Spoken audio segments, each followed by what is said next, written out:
just driving me a little bit crazy. Okay. I'm going to make a strange jump in transition. Okay. There was a point in your life when you almost entered the priesthood. Wow, you did your homework. I really never entered. Yes, I went to St. Francis Seminary when I was a freshman in high school. I mean, I really never considered becoming a priest. And at that point in my life, it was 2 years after the divorce. Somehow, yeah, my parents divorced, and somehow I quite haven't figured out why I did that. Why I think I needed.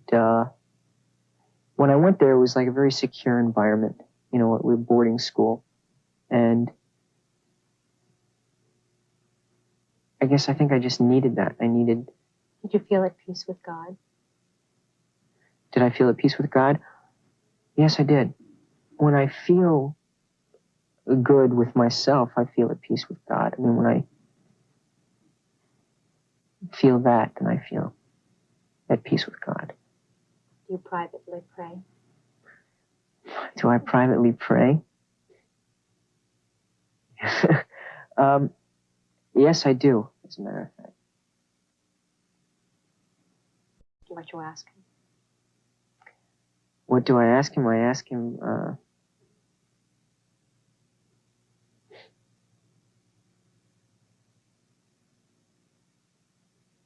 I guess what I ask of myself to be helping.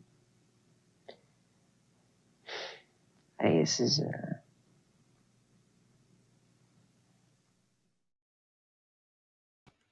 Wow, now that is a pretty powerful interview. That's a rare interview from 1983. That's 3 years before Tom was recruited, not joined, because nobody joins a cult. When he was recruited into the destructive cult of Scientology, and we're going to be discussing why Scientology courts celebrities, the strategies that they use to do so, and particularly how they got Tom Cruise and John Travolta in. So I'm going to bring in my co-host, and we're going to be doing a deep dive. This is going to be a long discussion, guys, because we have a lot to discuss, but we're going to start at the beginning and explain more detail how this happened to these two gentlemen. Mr. Marcus Sawyer, how are you doing, man? What did you think of that opening clip? Have you seen that before? Well, yeah, we watched it in the green room. I know, and you cried crying like a baby. Oh my God! It's when I see that video, I see a ruined cycle kind of happening.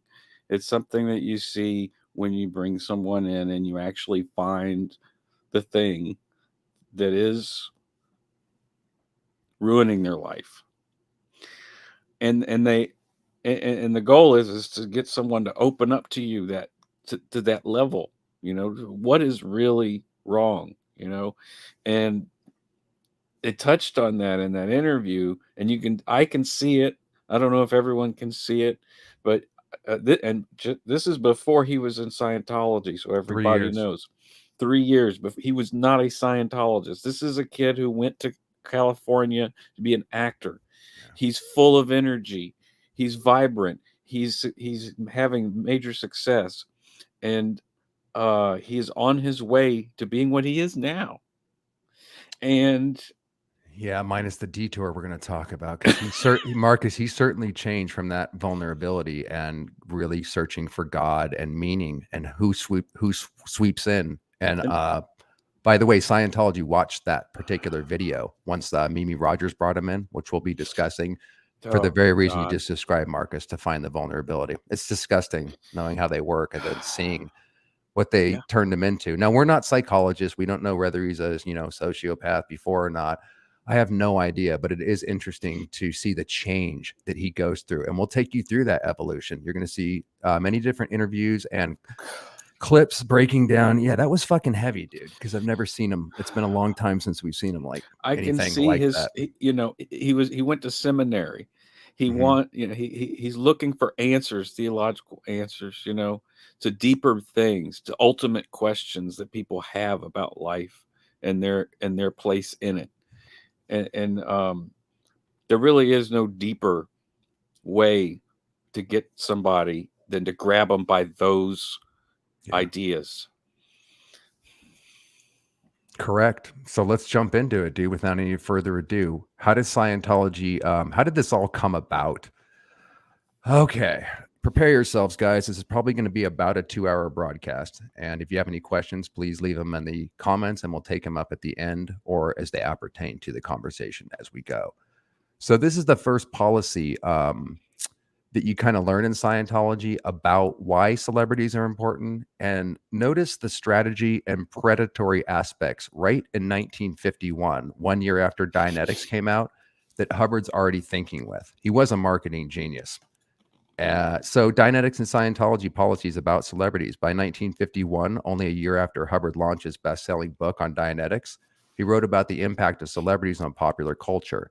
In retrospect, he likely was beginning to ponder how he could use these persuasive power to market what he felt were his own contributions to the mental health field. I don't know if you remember this quote or not, Marcus, but this was in the art course that I took, and I remember reading this in policies, and this is what kind of enthused me to Scientology. And yeah, rah, let's go get celebrities. I want to be one, etc. Because this is kind of a him waxing poetically about artists.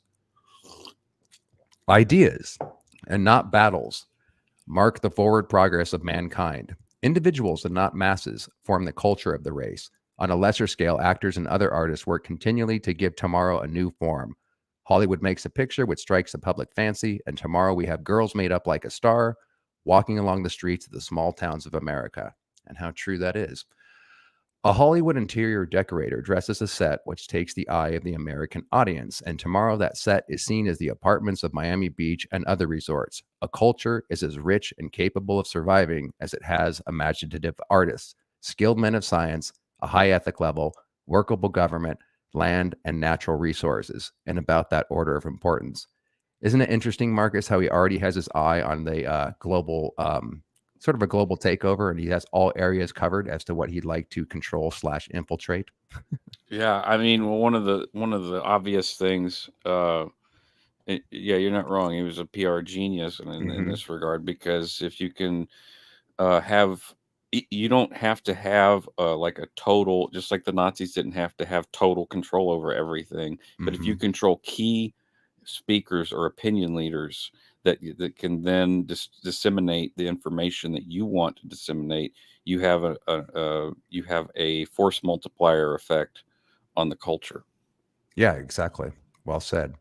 So, continuing on with this disgusting policy. At some point in the next few years, Hubbard realized that Hollywood stars and other celebrities could take the ideas of Dianetics and eventually Scientology and inspire the public with them. After all, he had already believed that, quote, a culture is only as great as its dreams, and its dreams are dreamed by artists. If only he could get celebrities to incorporate the propagation of Dianetics into their dreams, then surely public opinion would follow quickly. So 4 years later, in a Scientology magazine / newsletter named Ability, this is part of the propaganda magazines that they put out, the Celebrity magazine being another one, which we're going to cover later in the hour. Hubbard translated his observations about celebrities into a policy.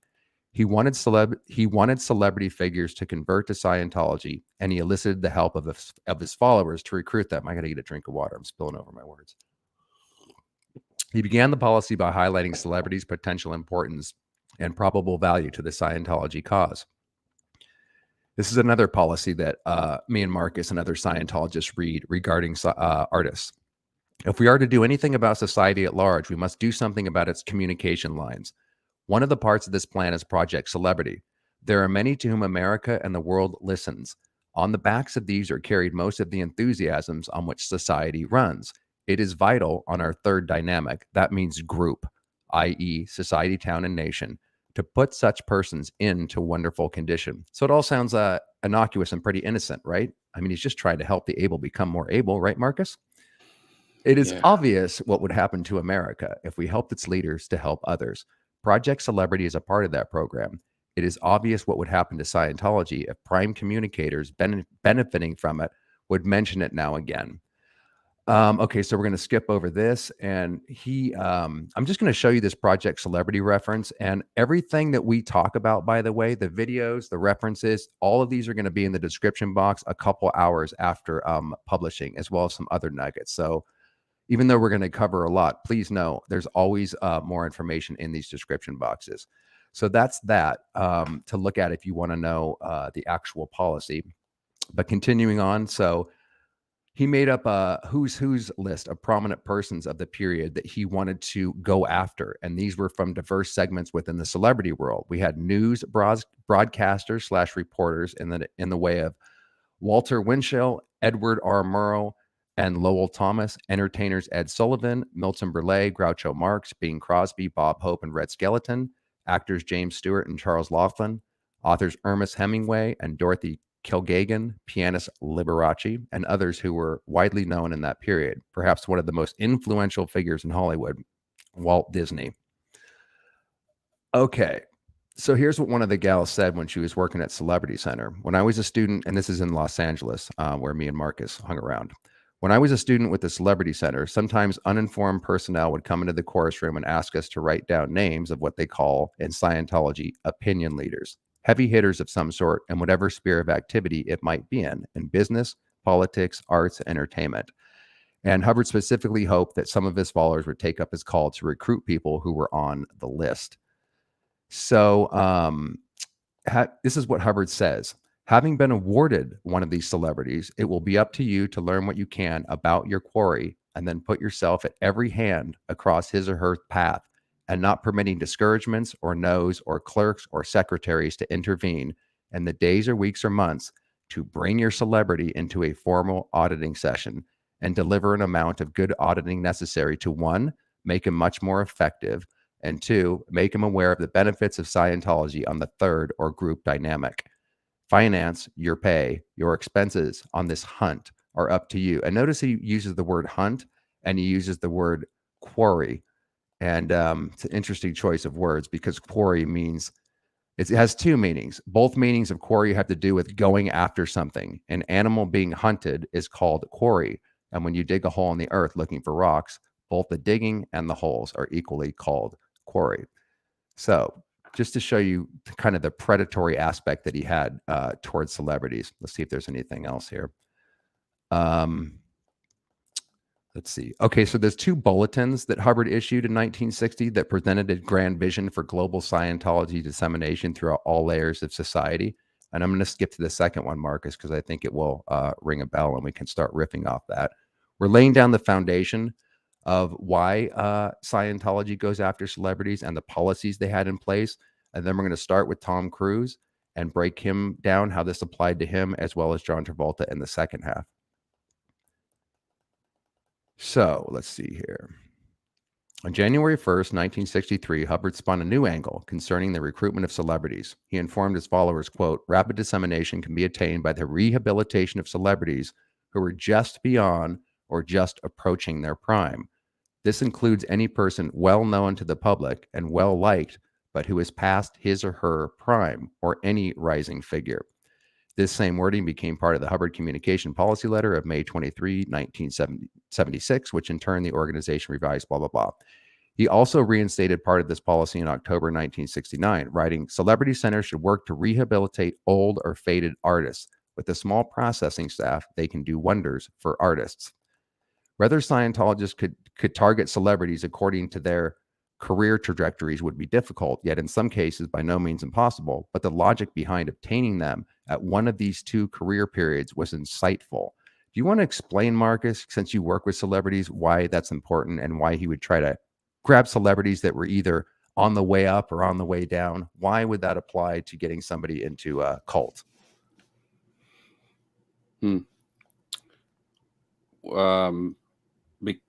Generally, because I've been an artist most of my life. Even when I was a kid, I was a little, well, I was a happy kid despite everything that was going on, because I'm an escapist. Artists tend to want to escape into a new world. What's it like when you're on set or when you're in the studio? It's a whole nother world. But if you're on a decline, or you're coming up in notoriety or recognition, you are at risk always, because there's going to be people who legitimate business people who have interests in making money off of entertainment because they're in the entertainment business that are going to be looking for ways to either not extort necessarily, but sort of exploit your celebrity status for money. Like say, someone who did a couple AAA movies and I don't know, someone like Christian Slater or something. Like Christian Slater, had some really big movies, and then he had some movies that were like, I'm surprised they didn't get him, by the way. I bet you he was probably courted at some point. So Oh, they should maybe most pick him. certainly. Yeah, most certainly. He definitely, from what I can gather just from, my cultural references, like he was in areas and circles of people who were involved in around Scientology. And then the other thing that business people in the entertainment business will do is to take someone who is, on the decline. There's multiple ways to help or take advantage of people with rising celebrity status or declining celebrity status, and we've seen people like someone who is a Scientologist, like David Carradine, make a massive comeback. Quentin Tarantino was like, this guy's on a major decline, but he was Kung Fu dude, and we're going to put him in Kill Bill, and all of a sudden, boom, he's AAA again. And also Tarantino, as you know, was responsible for reviving John Travolta's career with the movie that he did. And he also had done an admin scale. That's something we do at Scientology to kind of line up our targets and goals and stuff. And right before he got that Quentin Tarantino movie, why am I drawing a blank on it, dude? I just watched it the other day. With John? Yeah. Okay. John and Samuel L. Jackson. Yeah, I don't know. I remember John saying that he was willing to take the opportunity. Yeah, Pulp Fiction. Mm-hmm. And when he was doing that, he had one of the Scientology executives helping him to do an admin scale, and he got that movie. And then, of course, he attributed it to Scientology. We're going to get into that at the very beginning of Travolta's career and Tom's, is how that vulnerability that we're talking about right now was used to make them say, hey, I guess it was Scientology that did it, especially when John got Welcome Back Kotter. But I digress and jump ahead. So yeah, Marcus, it's basically, when you were dealing with celebrities and shit, it's always about finding their vulnerability, finding their ruin, what they call it in Scientology. And everybody has one. You just have to find it. Like, nobody's invulnerable. That's why it cracks me up, bro. And we've done discussions before where I'd never fall for a cult. That's like saying I'm invulnerable. I'm invulnerable to everything. Because all you have to do is have a weakness, which we all have. And Scientology, all they have to do is find it and then exploit it. That's just the human condition. Being aware of what a predator like Scientology is doing is the key. You can then have vulnerabilities, but simply fend it off because you know what's happening. I would like to point something out about that, because there is a specific invulnerability that many people claim to have, and it is that they are protected by God. Mm-hmm. And I would argue, if you watch that beginning interview again with Tom Cruise, was he not protected by God? Did he not pray? Was he not, if you are a Christian and that is your belief, what I'm suggesting is that in itself could be your ruin.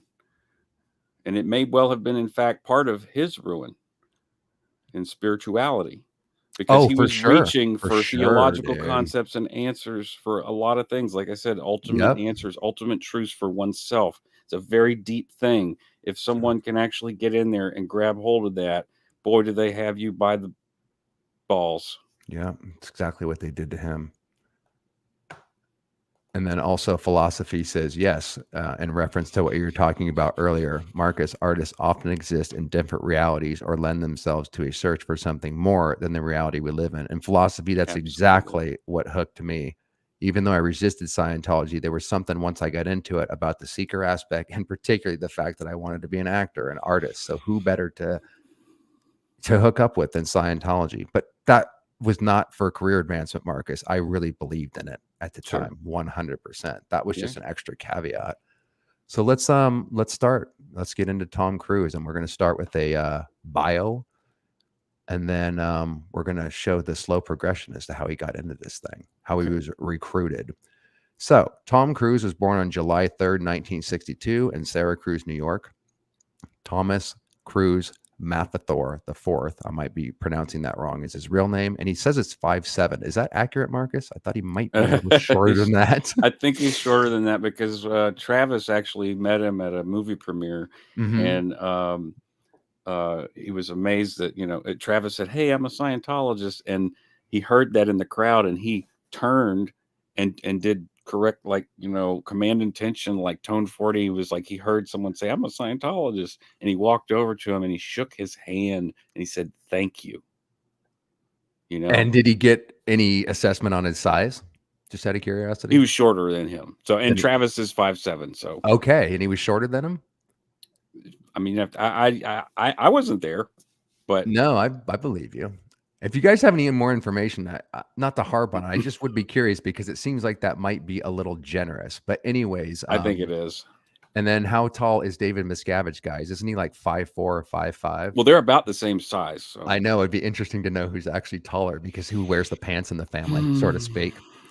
So, let's continue. Okay, brother.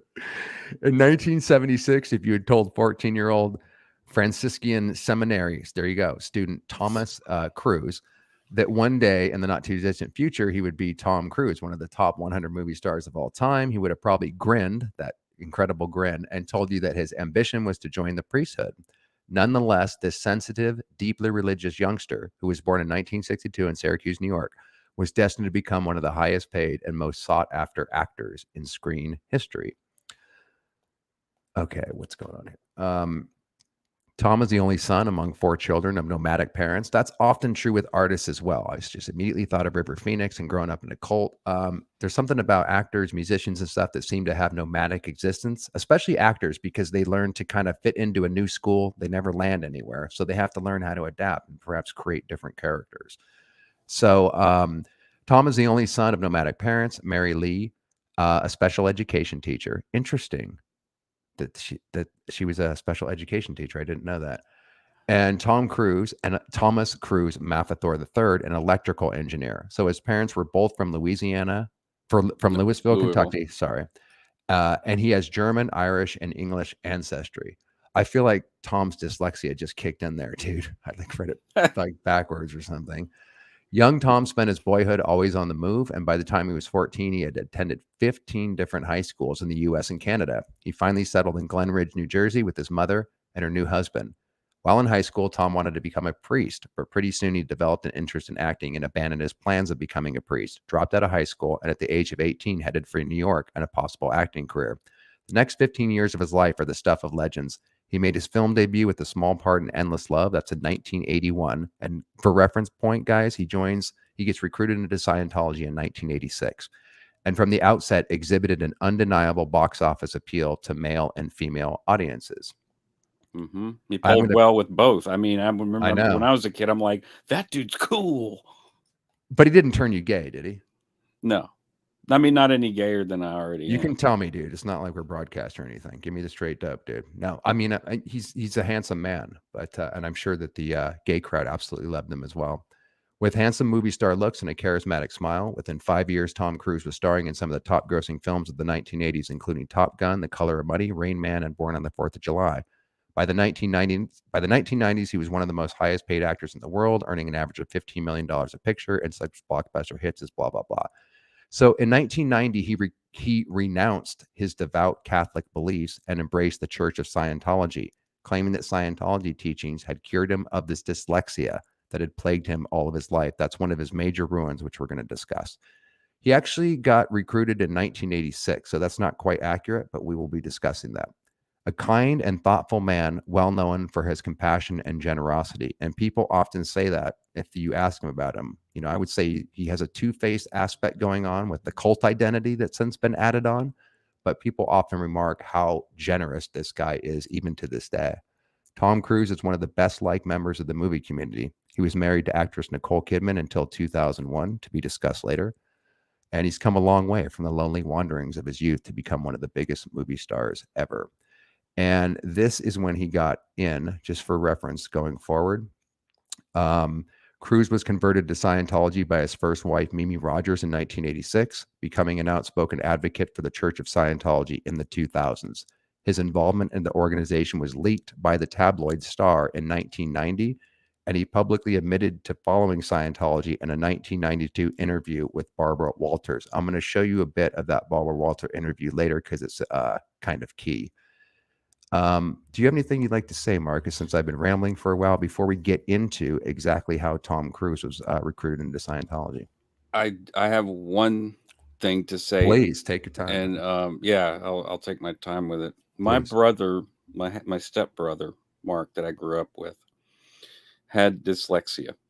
And I don't know if anyone in the audience here has dyslexia or knows anyone who had dyslexia as a child and got it and it was correctable. My stepfather, Ira, has dyslexia still to this day.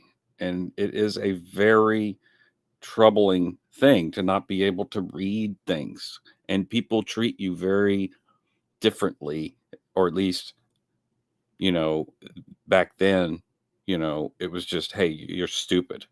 And my stepbrother, when he couldn't understand his school books, you know, Ira didn't have the foresight to think, well, maybe he's got dyslexia, maybe it's a genetic thing, whatever. He would beat him with the books, and he would beat him. He would say, I'm going to beat this and I'll beat it into you. And I just wanted to point that out because we can say dyslexia and just glaze right over it.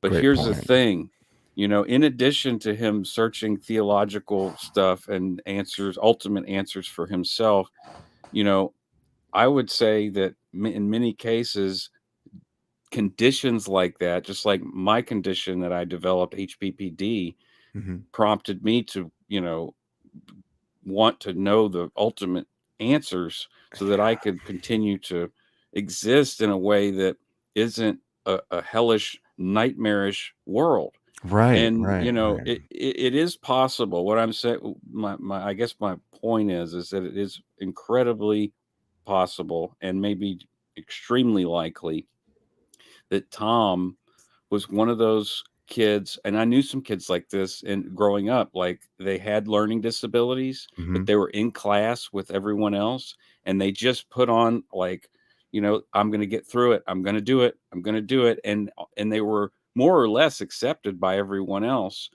because they didn't want to be put in that special needs class. Right. And if his mother was a special education teacher and he saw how the kids were treated, I don't blame him. So, you know, these are key things that I think, or that's at least one key thing to consider, you know, before we you know, I myself included in the past, you know, I throw him under the bus, you know, the most disgusting Scientologist in the world, you know, who's going around and promulgating and pasteurizing this religious group cult that is destructive and coercive and is controlling and destroying families and destroying lives and doing the exact opposite of what he thinks it's doing. And it's tragic. It's tragic, and it's not. The viewpoint I have has shifted so drastically on this because of these sort of observations. Now, I understand that he has done, and he has a whole separate personality. I didn't mean to. Sorry, I wasn't done. But since he became a Scientologist, and just like you and I became Scientologists, there is, and like Jason Begay said so eloquently in simple terms, you're not Jason Begay, you're not Doug Kramer, you're not Marcus Sawyer, you're Jason Begay, the Scientologist. You're Doug, the Scientologist. I was Marcus, the Scientologist. And he is Tom Cruise, the Scientologist. But yes, and he even said that at the event. we're out now, and we will be recovering from that, I think, the rest of our But lives. we're not Scientologists. But we're not Marcus plus Scientologists it anymore. does not bro. define who we are. Fucking A. And if that's possible for us, it's possible for him. And I want people to believe that and think that. I'm glad you bring that up. Can you say a little bit more about that? Because, you know, I have been guilty of this too. And a lot of people are just bagging on Tom Cruise. But, you know, he does things that I can't even freaking dream of. Let's be honest. The guy has massive talent. He's extremely successful. And so much of that, and we won't even know unless he's extracted from Scientology. And he may actually get out someday. So we don't know. He might be that vulnerable, scared little boy beneath all that. And we need to, the best thing, even if it never happens, is to provide a net. If you want somebody to get out, I'm sorry, let it out, brother. It's all good, man. I mean, I know you feel deeply about this because we were just talking about this. Let me just say this, man, then I'll pass over the mic because I would like you to say something about this. Because, you know, in the conversation we had the other night, Marcus brought up a good point where, you know, if you want to get somebody out of a cult, and Tom Cruise might have, you know, he was pulling away with Nicole Kidman, and he might, you know, be more inclined, like any cult member, like when I was trying to get my parents out, etc. If you keep bashing them and all he hears about is evil Scientology and he's a prick and this and that, that would probably push him more in. But if there was a hope of him getting out, first of all, he could take down Scientology if he does that. That could really be the end of Scientology, I believe. That could be the single most powerful move, even maybe more powerful than removing their tax exempt status. Because if Tom became an activist, let's just hypothetically think here, he could get their tax exempt status shut down. He could use all of the pimping that he did for Scientology to quote unquote pimp for the good side. In other words, he'd be a powerful force to reckon with and could take the thing down. So if there was a net and if there was perhaps more welcoming or understanding, he might be more likely to come out. Did you want to say anything on that, man? Well, I mean, that's all absolutely true, because who the hell would want to, even if you see the iniquities and the injustices, if you see a crowd full of people with swords and guillotines, and people ready to execute you and cancel you and ruin your career and throw you in the gutter, like, and then you have on the other side the group that you know isn't good, but you are sustaining and you are in some way justifying however you do it, because I think it's different for everybody. Their reasons for staying is just like an abusive relationship. Sometimes it's a paralyzed feeling, and that paralysis, you know, maybe it's fear paralysis, but whatever, it's a paralyzing feeling. And so if you're stuck on that, and people on the outside are all just ready to chop your head right off. And that's all he must hear too, concerning his belief in Scientology. Understandably so, but yeah, that's not going to get him out, is it? Yeah, no, it won't. And so I think just, you know, language is so powerful. What we say to each other is powerful. Just a simple hello sometimes can be powerful. And, you know, and it's like a butterfly effect. You know, I don't mean to get all hippie on you, but good. Like, if you start changing the language, there is a chance. It may be a small percentage chance, but when you start changing the language, like, and some positive information could possibly get through. Like, hey, God, we love. I mean, you have the way I think about it with Tom, and later when we talk about John, is that they are a part of all of our lives. They are like our family. We grew up watching their movies. Everything, like, we have events in our life that totally coincide with when they were doing movies. You know, when I think of Risky Business and Top Gun, like that's my childhood. You know, and when I think of Mission Impossible, I think, wow, that's when I was in Nashville. You know, the first Mission Impossible movie. And when I think of some of the, like, there's a really cool flick he did about a German officer who plotted to kill Hitler, von Stauffenberg. And that was kind of an irony, by the way. And he got a lot of flack for playing that Yeah. because he's in a totalitarian, destructive cult while pretending to be the hero. But Of I want course. to interject too, because I get what you guys are saying. Hey, I'm not a fan, and he doesn't get a. He's been terrible to many people, and he would have an unbelievable decompression process if he had to come to terms with for several decades what he did. But he is a victim of Scientology. I know he gets a lot out of it. He's getting too much out of it. He has slave labor. He's done all sorts of horrible shit. He hasn't seen Surrey forever.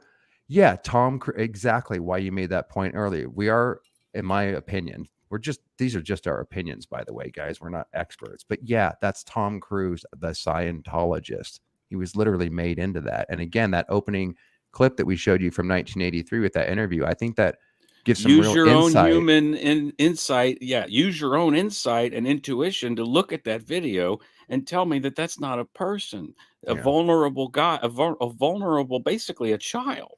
You know, who never kind of grew up. He never got to grow up, and he was probably teased. And like I said, I knew kids in school that were like this in our classes that were, they were just on that border of having to go into a special class, but they kept their attitude up and happy, even though they made maybe middling grades because of their issue.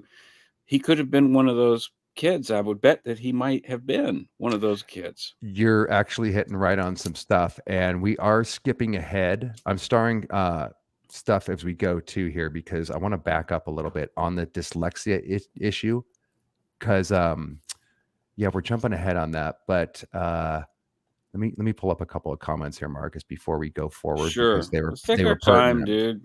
Sure. Yeah. I told people we're here for at least 2 hours. Yeah. So yeah, Bella says, dyslexia to me doesn't have to be a disability. I'm dyslexic. I look at things more thoroughly. Einstein was dyslexic. See, I'm dyslexic. I can't even say it. Einstein was dyslexic. Damn it. That didn't hold him back. Yeah. When we get to him talking about his dyslexia, which is coming up shortly, you can tell that it really bothered him. He felt stupid. And I guess it as my brother did. Mm-hmm. And then, so it depends with that. Can you imagine, Bella, like when I hear Tom, I got to show the clip before we start talking about this really, but if you're trying high school, you're super vulnerable, right? Growing up in middle school and whatever, trying to get girls, trying to figure out who you are, you already have all sorts of things hitting you anyways. Now, if you can't if you are dyslexia and you try to hide that would be a massive embarrassment, at least to me, growing up, if I felt that there was something wrong with that, kids making fun of you, etc. And I think it did weigh on Tom for sure. And Deviant Outcast on that said, Swedish at uni when he started to read. Oh, I think I got the wrong one. We went right into. Okay, Deviant. Sorry about that. I had another one starred from you, but there's too many damn comments in here to find that. I bet I had to actually go to the private chat, so I wasn't seeing them because it was distracting me so much from the video. We're following here. Here it is. Here's the one from Deviant I wanted to grab. 100%. My brother had a teacher tell him there was no such thing as dyslexia. It was all about bad parenting. My dad did not like that. My dad, the asshole, Nazi narcissist. I'm so sorry, Deviant. Yeah, brother. I mean, I experienced that through my brother, and it was so terribly sad. I mean, I didn't know what was going on. I did just like go in your room. Mark's being punished, and he would fight back, but like what do you do? He was too small. I mean, he's short too. Like, wonder if there's a some kind of genetic thing with short people and dyslexia. I don't know. I don't think in dyslexia, but perhaps a lack of self-confidence, and you need to boost yourself. Oh, that's for sure. We know about the short man's complex. I'm not trying to be mean.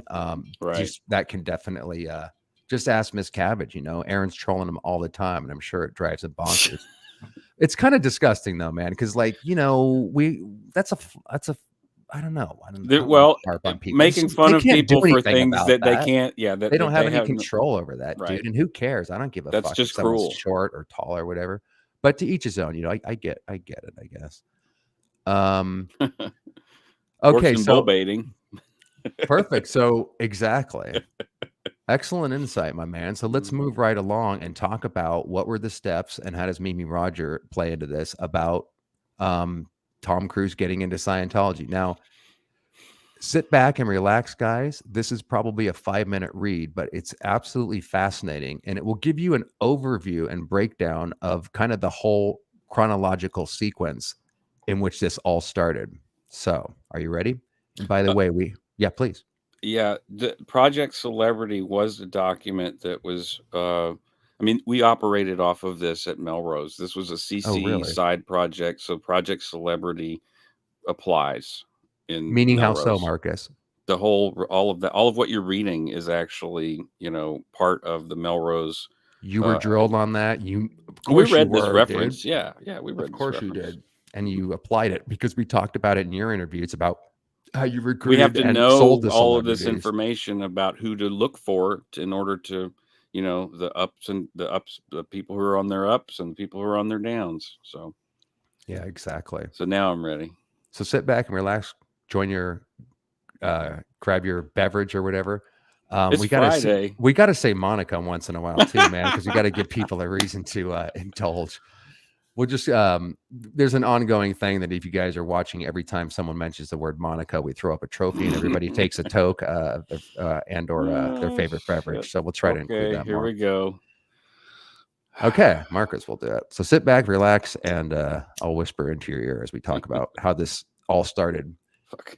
So Mimi Spickler was the daughter of a Scientology mission holder, Phil Spickler, who had taken up Dianetics in 1952 and had worked with L. Ron Hubbard at the founding Church of Scientology in Washington, D.C. He was part of the old guard who helped Hubbard build Scientology, in part through the Mission Network, which funneled new members into the organization and could be lucrative for the mission holders themselves. So, but after Hubbard, okay, I might have actually skipped a sentence here so you can get some, you can understand what the hell. Let me jump off a little bit earlier. Oh, shit, here. This thing's being funky. Okay, so let's start here. In 2012, Rathbun, that's Marty Rathbun, the infamous, we will do a whole nother video on him, told Vanity Fair writer Maureen Orth that Scientology had a hand in ending both relationships. This is from Marty. I participated in the Mimi divorce and in the Nick divorce. Just real quick on Marty, he was a top auditor. And when him and Mike Rinder got out, they were best buds. They did a little bit of indie Scientology. And then we don't know if Rathbun took a payoff or whatever, but he started bad-mouthing Rinder, the aftermath, and kind of did these creepy-ass videos that obviously Scientology put him up to, and we haven't heard from him since. That, again, that's a whole nother video. So this is what he said. I participated in the Mimi divorce and in the Nick, that means Nicole Kidman divorce. Both women got cold on Miscavige. He was integral to the breakup of the marriages, Rathbun said, but Orth offered no more details on what had happened with Rogers. In Lawrence Wright's 2013 book, Going Clear, which Gibney's film is based on, there are a few more details about the split, including a quote from Rathbun about how he took divorce papers to Mimi and told her it was, quote, the best thing for Scientology. Going Clear can be found on my BitChute channel, and it's also on YouTube. If you type in Going Clear free movie, I highly recommend watching that. Link in the description box. Yeah, link in the description box after the video. But Rathbun tells us that there was much more involved in the story than has ever been published about how Scientology was involved in the breakup of Cruise and Rogers. With the help of Rathbun and several other sources, some of whom have never spoken for a publication before, we've put together a story that should fill in some of the gaps in this record. So here we go. Mimi Spickler was a daughter of a Scientology mission holder, Phil Spickler, who had taken up Dianetics in 1952 and had worked with L. Ron Hubbard at the founding Church of Scientology in Washington, D.C. He was part of the old guard who helped Hubbard build Scientology, in part through the Mission Network, which funneled new members into the organization. Sorry about that. It's kind of hard to navigate this particular page. Could be funnel new members into the organization and could be lucrative for the mission holders themselves. But after Hubbard went into total seclusion in 1980, the missions were targeted by a new cohort of leadership in the church, which included a very young David Miscavige. Miscavige and other members of the Sea Org held an infamous meeting in San Francisco in 1982, which decimated the missions. And some of you might be familiar with that whole fiasco. Phil Spickler left the church in disgust, but he didn't abandon his interest in Hubbard or the subject of Scientology itself. By church standards, this would make him a squirrel, someone who practices Scientology outside of official channels. So here we get to Mimi.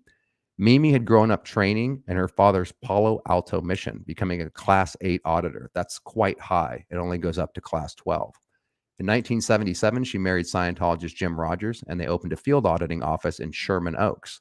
That's about 10 minutes away from where I live, that they called the Scientology Enhancement Center. She divorced Rogers in 1980 and sold the Enhancement Center, but she still used it with one of her best friends, Kirstie Alley, R.I.P. In 1985, Mimi Rogers met Tom Cruise, who was already becoming a major Hollywood star. They started dating in 1986, and she introduced him to Scientology, taking him to the Enhancement Center, and there they are. Wow, his life's right about to change after this photo. A close family friend to Mimi tells us that part of the reason Mimi wanted to get Cruise Scientology training was that she thought it would help him handle what she perceived to be his major flaw, his philandering. Tom was fucking everything that moved, the friend tells us, but they were all women. I know why the gay rumors started later, but it had nothing to do with who he was having sex with. He slept with women, and he slept with a lot of them. I actually believe that. I know people think he's gay, perhaps bisexual, not least because he has such a strange relationship with Miss Cabbage and kind of sex in general. And there's all sorts of question marks about are those his kids or not. I think he's just perhaps, I have no idea, but he has some, shall we say, charge in the area of sex or whatever, something to handle there. But I never thought he was gay. Mimi was 6 years Tom's senior and 2 inches taller, but she accepted when he asked her to marry him. They had a small secret ceremony in upstate New York with just a few people present, including Emilio Estevez, who was Tom's best man. Interesting. So the date, when did they get married, guys? None other than May 9th, 1987, a date that is very important to Scientologists. On May 9th, 1950, L. Ron Hubbard first published the book that changed his life and led to the Scientology movement, Dianetics, the modern science of mental insanity. The family friend says that Tom and Mimi then tried to have children, and when she didn't get pregnant, the gay rumors started. There you go. Perhaps he's, what do you call it, infertile? He's shooting blanks, or who knows, right? Maybe something along those lines. And Cruise has never shaken them. Rogers later had 2 children with her current husband. Now, as Lawrence Wright explains in Going Clear, Cruise's involvement in Scientology presented David Miscavige with a bit of a dilemma. Here's where it gets crazy. On the one hand, after L. Ron Hubbard's death in January 1986, Scientology desperately needed a new celebrity of Tom's stature to improve its image. But on the other hand, he got in through Rogers, who was connected to her squirrel father.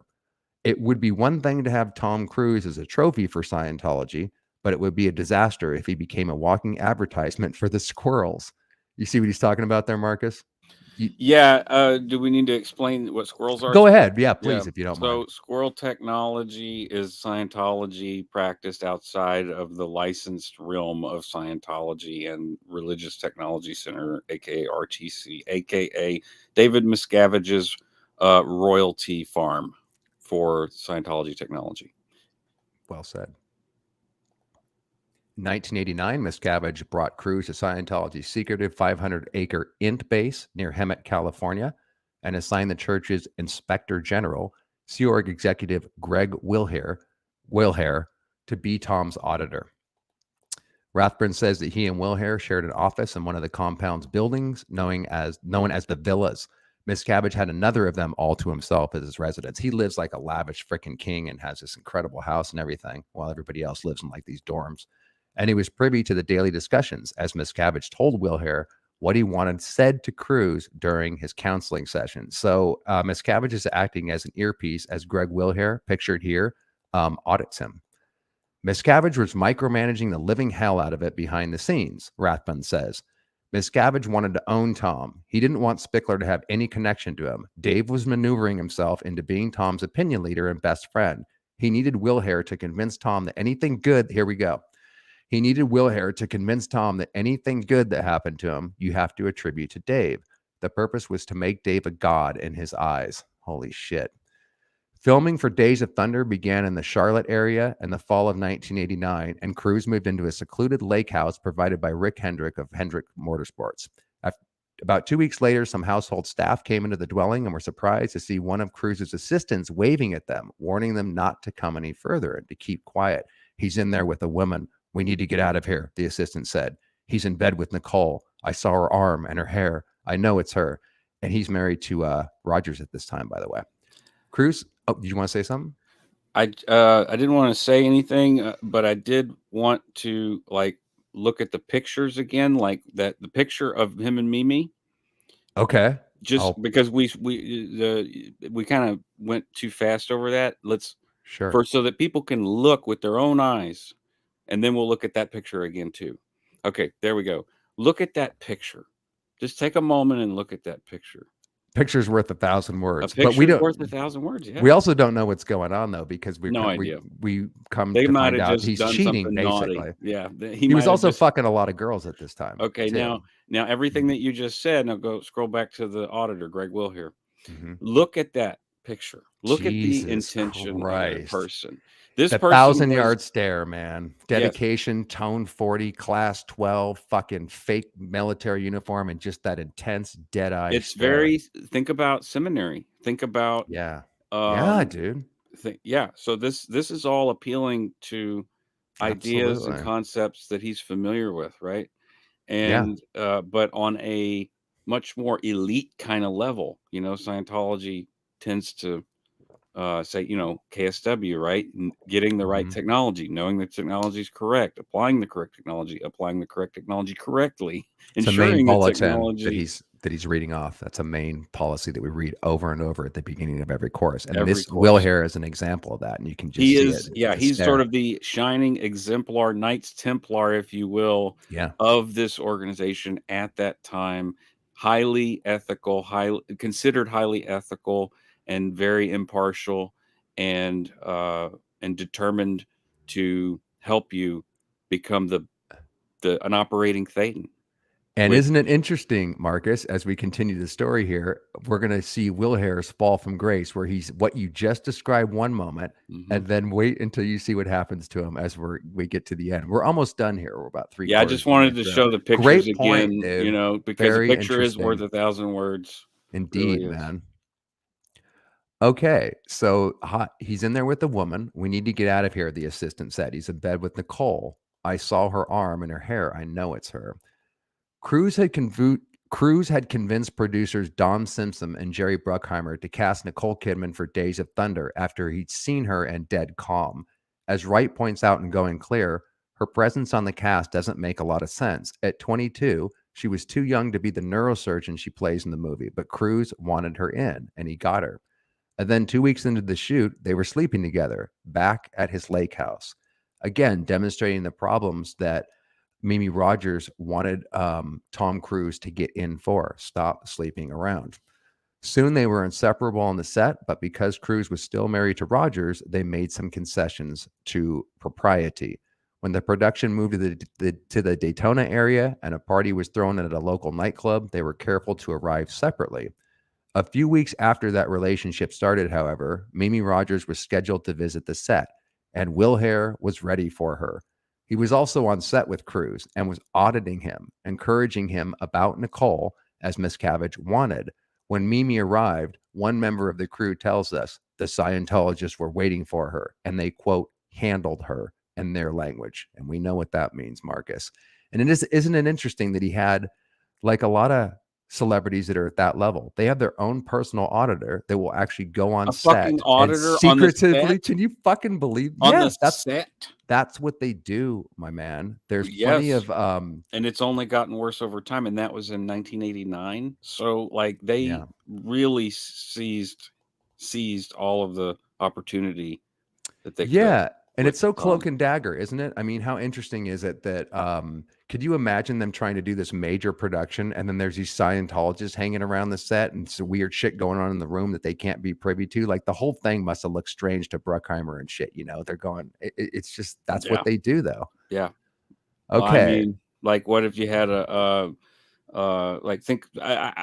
would think like boxing, Muhammad Ali, whenever he converted, like, you know, they're like, okay, well, whatever, man. Like, you know, You do whatever you want. You just they bring in the equate it money. to this. Yeah, exactly. Right. So continuing on. When she realized what was going on, Mimi demanded that she and Cruise go through Scientology's version of marriage counseling. We've written in the past about Scientology's marriage counseling, which is odd as you'd probably expect it to me. I watched my parents go through this, and it's one of the most invasive processes ever with couples. Mimi and Tom would be asked to sit down with an auditor, with each of them taking turns being quizzed. In Mimi's case, imagine this, guys. For hour upon hour, she would be asked only two questions. What have you done to Tom? And what have you withheld from Tom? Then it would be Tom's turn to answer the same questions about Mimi over and over. Seems like it could either be therapeutic or breaking boundaries and can bring out the fire in people, right? And people would go nuts during these marriage counseling sessions. So Rathbun tells us that this process took place after the filming of Days of Thunder ended in May 1990 and at the Int base.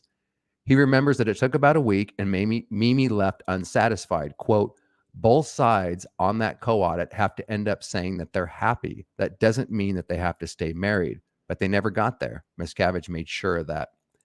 After the counseling failed, Rathbun then stepped in to deliver the church's instructions to Mimi that it was time for the marriage to end.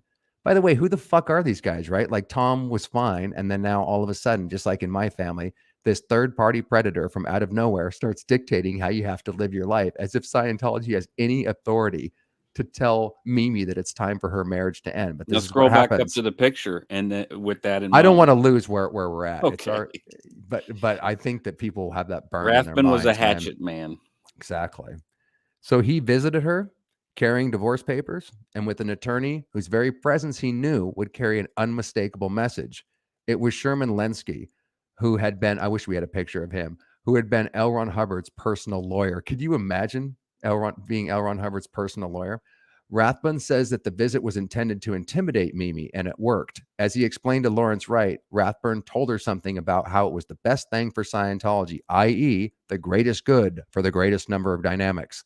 It's how Scientologists are convinced to give up their own interest to the group. It's all about the group, not about you.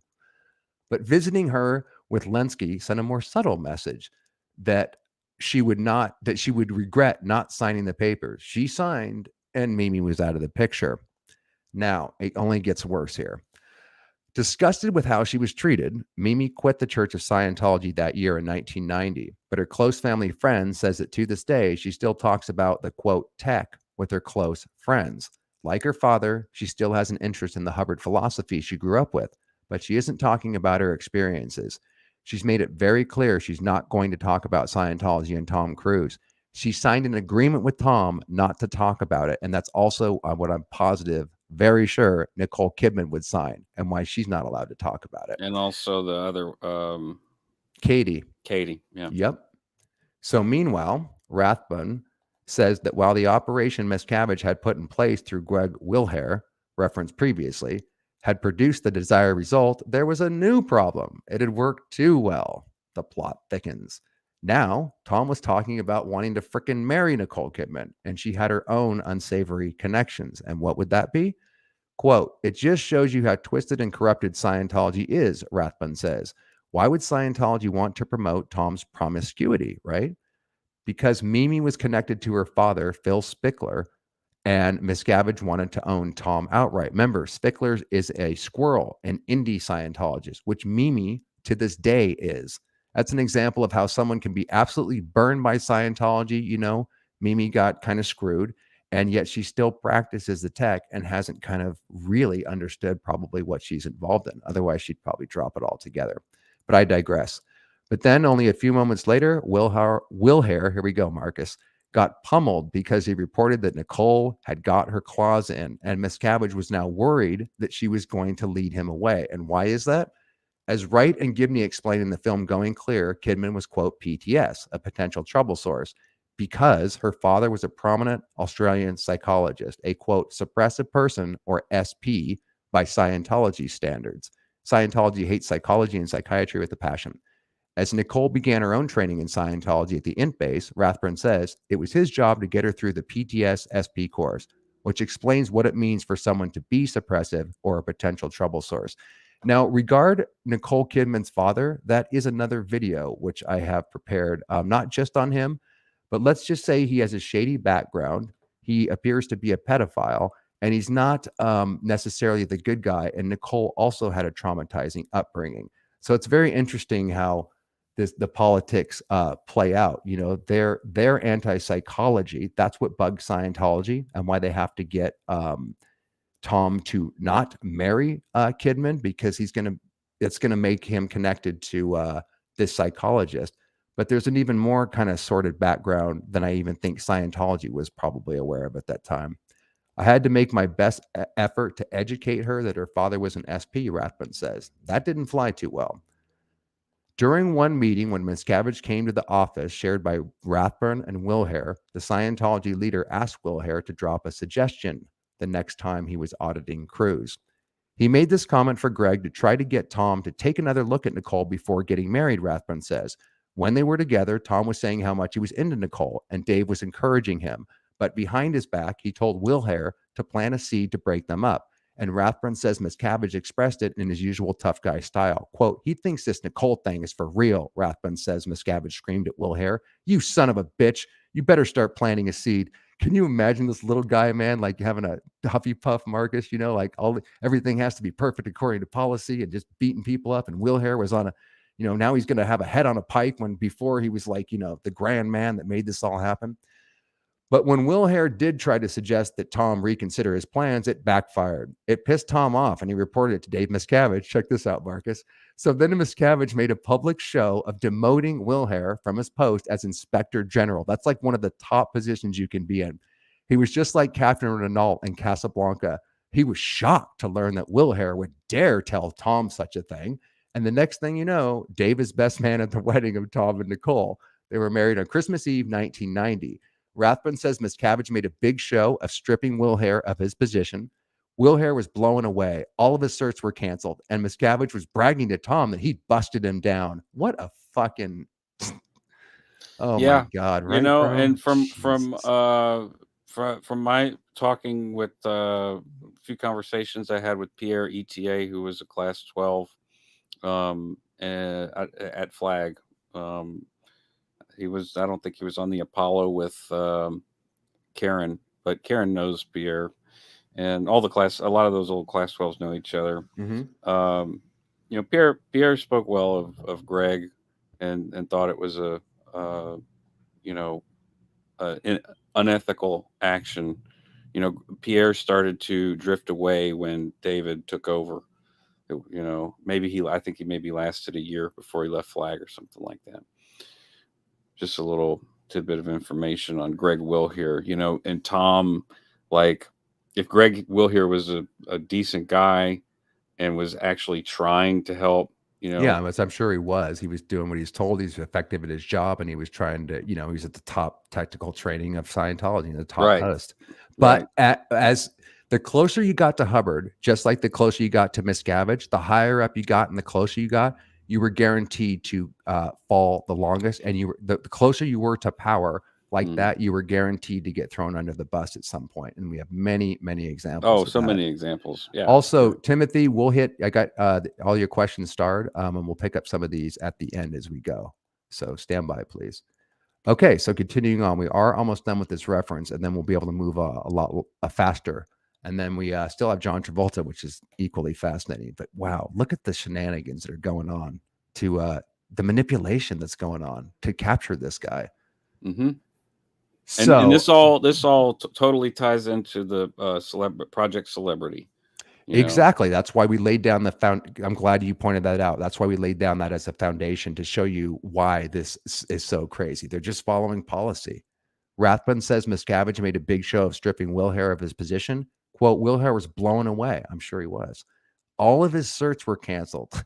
That's a big deal, guys. This to get That's up like to having two PhDs get revoked. 3, 5 PhDs. It's an unbelievable amount of work. And I saw an auditor where I was at, Raul, who you might remember, Marcus, get stripped of everything too. It's just disgusting. And Miscavige was bragging to Tom that he busted him down. The role of Inspector General was then left open for 7 years, from 1990 to 1997, until Rathbone himself was promoted to it. Wilhare then was rarely in a position to run anything. Yeah, he was probably in the hole, but the hole before it was the hole.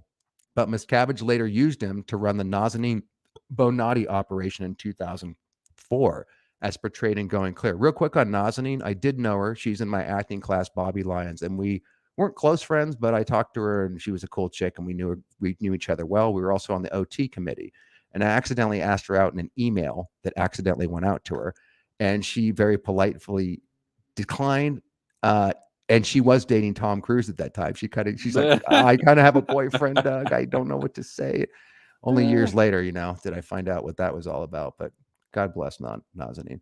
Wilhare was also one of the executives who ended up in the hole. There you go. He did end up in the hole, bro. Miscavige's bizarre office prison, where his employees spent years at a time. Wilhare today is still working at the international base. Now, they say they got rid of the hole, probably just for PR reasons, but I'm sure Miscavige still has some version of that in effect. Meanwhile, Miscavige's fears about Nicole's commitment to Scientology proved prophetic. After a couple of years with Cruise, the two of them began pulling away from Scientology and then had very little connection to it from about 1993 to 2000, when their relationship came apart. And then in several ways, that mirrored what had happened 10 years earlier with Mimi Rogers. And again, what happens with Katie. So you can see a pattern here. But this is why I think he might get out, or there's a possibility, because Nicole did get his ass away from Scientology. They got holed up for 2 years shooting Eyes Wide Shut. And that was an opportunity for, when you're away from the cult, you often have a time to decompress, to think. You're not under the constant mind control. So if things get super bad, or there's some kind of threat on enough loss on Tom's side, there could be a way for him to get out. And we'll discuss that at the end, because I have a little thing to show you about, will he get out or will he not? So if it happened before, it can happen again. Yeah, and you know what? On that, Mike Rinder left, and he was the freaking head of OSA. So if he can do it, anybody can do it. It's never too late. But at the same time, and look at what happened with Masterson. The tide's changing. So I just feel a little more positive about what could happen, rather than when I started the channel, I was like, nobody's ever leaving. The flip side to that is, I knew my dad wasn't going to leave, and my mom will not either. My dad passed away, as you guys know, a few months ago, and he died as an OT8, and we left with a kind of an ARC break. That means a kind of an upset. Let's say we never resolved anything. We had a little bit of a resolve, the best I could hope for, actually. But I knew my dad was in too deep, where getting out would explode his brain. So I do think there's a caveat to that, and not everybody can get out. So Rathbun, who left Scientology in 2004, tells us he now regrets the part he played in the operation to separate Mimi and Tom. I don't think Rathbun cares about anybody but himself, to be honest with you. I wrote to her and apologized for all that. She didn't know the details of what we'd done, but she was generally hip to what was going on. Okay. And there she is in Playboy, Mimi Rogers. Gorgeous gal, Jesus. So, almost done. In 1993, Rogers posed for Playboy and was asked by the magazine why she and Cruise had split up. Well, here's the real story. Tom was serious. Here we go, Marcus. Back to the opening clip. Tom was seriously thinking of becoming a monk, at least for that period of time. It looked as though marriage wouldn't fit his overall spiritual need, and he thought he had to be celibate to maintain the purity of his instrument. I often wonder if he might actually have some sexual stuff going on, and that might not be true. That might be what she told Mimi, and because he was sleeping around a lot too. I think he was just I think his star was rising, and he was trying to get rid of her. That's my personal opinion. The magazine said that she added dryly, "My instrument needed tuning." Very witty, Mimi. Ever since, this quote has been repeated to explain why the couple split, because Tom Cruise was some sort of celibate seeker. But her close family friend assures us that wasn't the case. Mimi has a wry sense of humor, and that was just a joke. I guess we'll never know, right? Because she can't talk about it, and right. We can only hypothesize about what might be going on. But I mean, if you want to if you're like telling a chick, yeah, I want to be a monk, need to be celibate, but you're like fucking all kinds of girls, like you're being kind of a dick and not just breaking up with her, Yeah, I think he had bigger. I think he he's a very motivated person. Let's put it that way. Okay, so check this out, Marcus. Now we're going to get into the ruin of which dyslexia. He's going to talk about that. And again, the ruin in Scientology. A human translation is a vulnerability. So once Rogers had brought him in, all they had to do was find his vulnerability, and he had several of them. Well, you know, there's nothing wrong with that, man. Seemed to have quite a sensitivity. Again, consult the opening clip. So let me add, stand by while I add this. So this is an interview with Tom Cruise when he was doing Risky Business in 1983. And I'm going to just show you a quick clip from this because he actually acknowledged, this is 3 years before he got recruited into Scientology by Mimi. So notice he does acknowledge his dyslexia as a real thing. And then you'll see how that changes shortly after he gets into Scientology. I injured myself in wrestling. It was my senior year. I was living in New Jersey at this point for about a year. And all of a sudden it just felt right. It felt like something I wanted to do. I'm dyslexic, and a structured education for 5-6 more years was not something I was looking forward to college. So I was going to take time off anyway and just travel around the country, around the world. Okay, so that's the only clip I could actually find of him admitting that it's a real thing, because almost all the footage we have is him saying quite the opposite. Now, check this out. To juxtapose that against the Tom Cruise Scientologist, this is okay, let me add this one. Now, here's the stand by while I pull this up, Marcus. To me, his reaction after he said dyslexic was a major tell. Say more. Well, when he says he was in a structured education and was dyslexic, he makes this like frustrated face that he might make when he's trying to learn something. It's like going too fast. People trying to well, you don't understand that, and it's like I saw my brother go through this. I see Ira go through this still to this day. You know, if he gets a piece of mail and he's just, it's infuriating. And I saw that just after he said that. So it is, it came back. He didn't go any further and just go nuts like Ira will sometimes do, or my brother can sometimes. They look and just rip the paper up. So there's some deep ruin there.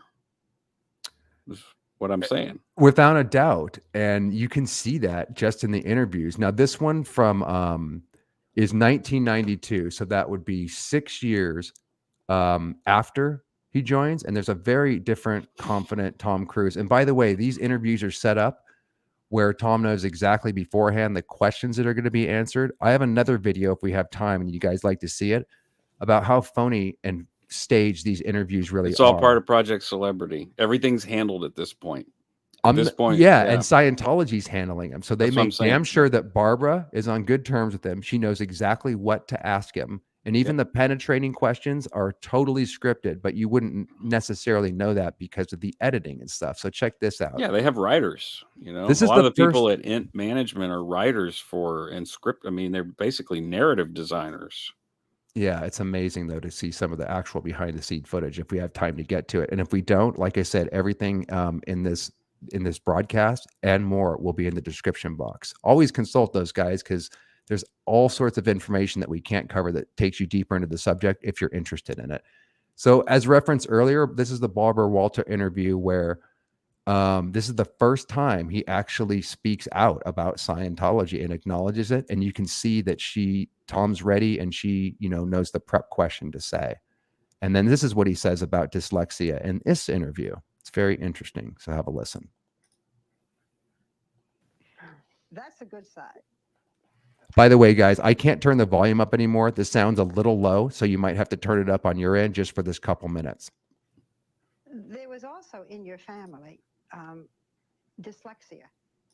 You were dyslexic? Yes. And I didn't, it was something that I felt that I had to hide. Yeah, a lot of people don't understand. Didn't and don't. And didn't and don't. And it was embarrassing. It means that for you me. see numbers backwards, you have trouble. Yeah, I couldn't remember at that point. I couldn't remember, my right hand from my left hand. I get to the bottom of the page, and letters were turned backwards. And actually, this is something that I have dealt with, and it was something that was very embarrassing and very traumatic at times, because it's bad enough going in as a new school. I did, but there's actually you know, there is something that is really like remedied that, which is when I know you're going to ask me, I don't know if you are or not, but about Scientology, which is He knows that she's going to ask him. He's just you can already see that he kind of slipped there. And I don't know if you're going to ask me or not, even though we discussed this and you sent over the cheat notes before the interview. Yeah. But there's actually, you know, there is something that is really like remedied that, which is when I know you're going to ask me, I don't know if you are or not, but about Scientology, which is Yes. L. Ron Hubbard has a technology. L. Ron Hubbard was the founder of the Church of Scientology. Yeah, Church of Scientology. You are a member of the Church of Scientology. Yes. The thing is that he's got, there's a study technology that he developed that, and I took the course on it, and it really basically teaches someone how to study. And I took this course, and I apply that technology, you know, when I study and when I read and when I work on things. And I realize that I'm not dyslexic. And it was actually, you know, it actually has changed my life in that regard, because I am now able to study and learn at such a rapid, high rate. And my comprehension is absolutely incredible. Tom, let me try to understand. The Church of Scientology. Is this something that feeds you spiritually, or is it a technique that just helps your mind? Is it a religion? Yeah, I mean, by definition, it is a religion. And is it for you? Does it help you in a spiritual way? Yeah, but the thing is that it's not a matter of being fed something. And it is not someone telling you how to live your life. It is not someone feeding you what is real for them. It is what is real for you. It is a self-exploration. Does it bother you that it is considered so controversial, that it is considered a cult, that it has been investigated? I'm not telling you anything you don't know. No, it doesn't. For me, I don't care. It doesn't affect me at all. It doesn't matter to me. Whatever anybody thinks or what they don't know, I know what I know. Things are so good now, but not. He knows what he knows, bro. Personal integrity. But Marcus, before we get into this ruin more, I want to show you, flash forward to another interview that he has with Larry King. And this is several years later, and it's on the same subject. And listen to how adamant he is on this. And we're going to explain, and I like to hear what you have to say on this, Marcus. I have my own ideas, but how on earth could he be saying that it cured him if it obviously would not, right? If Scientology really had the cure for dyslexia, people would be signing up. It would be as explosive as Tom would think that it is. So we're going to explain why he actually believes that he isn't reading backward. Marcus, I see you have a question and you have your hand up. Would you like to say something, please? Yes. So I want to point back to some things that you have talked about before extensively about the regression, getting someone to regress to, especially with the study technology.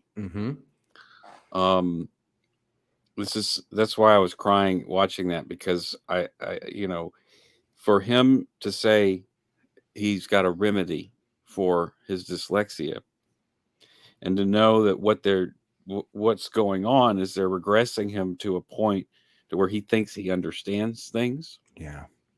And then reteaching him that, oh yeah, you understand that. And he probably doesn't.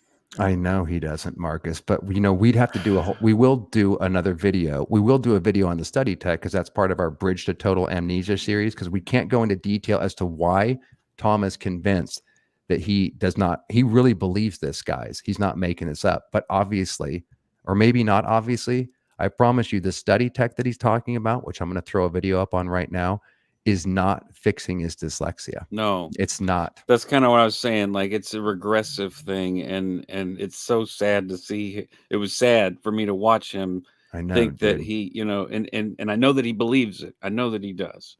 I know. But, you know, as I did.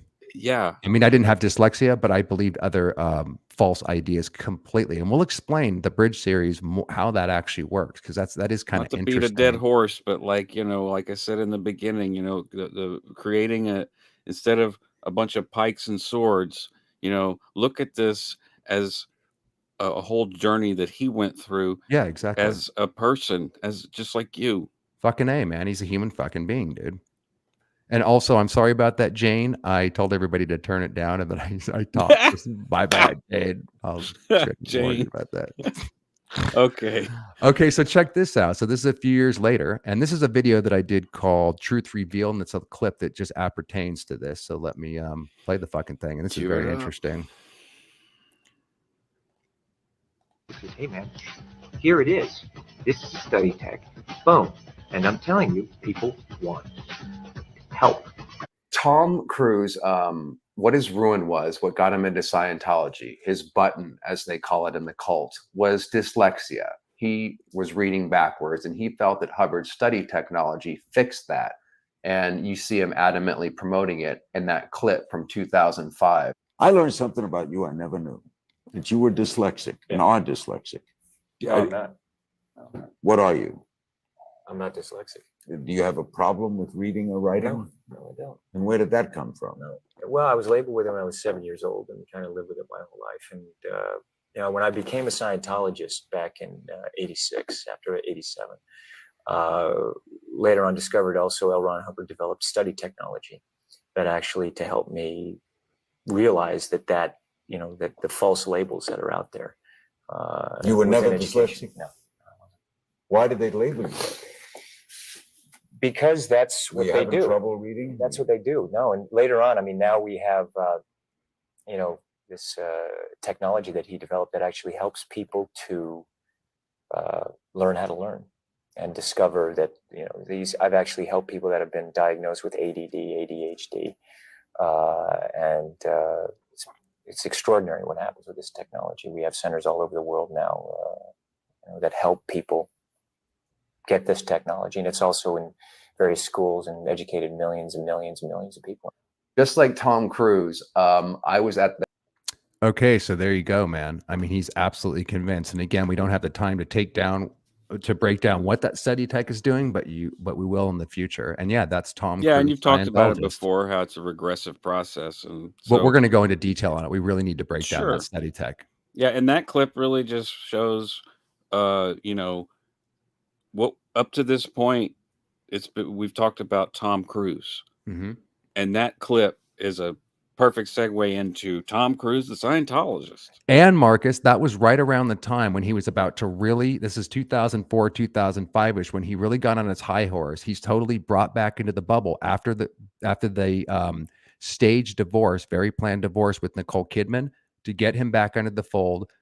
3 or 4 years after that, he's pimping for Scientology, doing all sorts of stuff all over the world, as discussed in the Raising the Secret Society series. And also we need to do a deep dive on those years when he got into politics and got with some very, you know, Zelensky. Oh, there's a whole bunch we could cover just in that time period, but he got shut down. It was comments like what you just saw him, exactly what he just saw with Larry King. And you guys, I'm sure, don't forget the Matt Lauer interview where he railed against Brooke Shields. That's when he got shut down so much by not only the public, but Steven Spielberg, who was shooting War at the Worlds at the time. And he said, will you shut the fuck up about Scientology? This is when he fired his longtime PR agent, hired his freaking sister, and was going to do everything Scientology, man. And he reaped the whirlwinds of that. And so he's kept quiet about it, but that doesn't mean he doesn't want to proselytize about it. You know what I mean? Do you have the wee you thing? Oh yeah, you want to see that?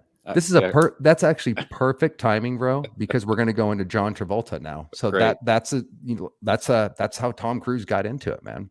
That's the breakdown. And I'll be happy to answer questions in the Woo! If you're just joining us, Backflash Friday. Every Friday we pick a subject Scientology related to deep dive on, so that, you know, there's all sorts of nothing that we're covering is new, but I figured it'd be nice where if you want to know a specific topic, rather than having to jump, here's a little piece of information about Tom, here's a little piece of information about John, here's a little piece of information about how celebrities get recruited. We could put each one into a deep dive package, so you could, you know, one topic at a time, we could just cover it. So that's the goal that we're doing. That's a perfect segue, because now we're going to move on to John Travolta.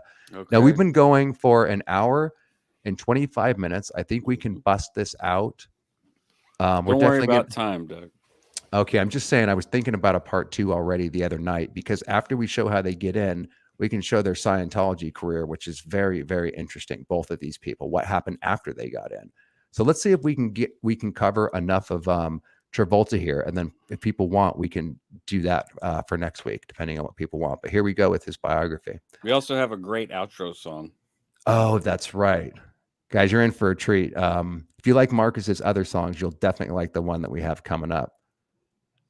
Appreciate the little treats of the songs too, man, because they're absolutely applicable and gorgeous.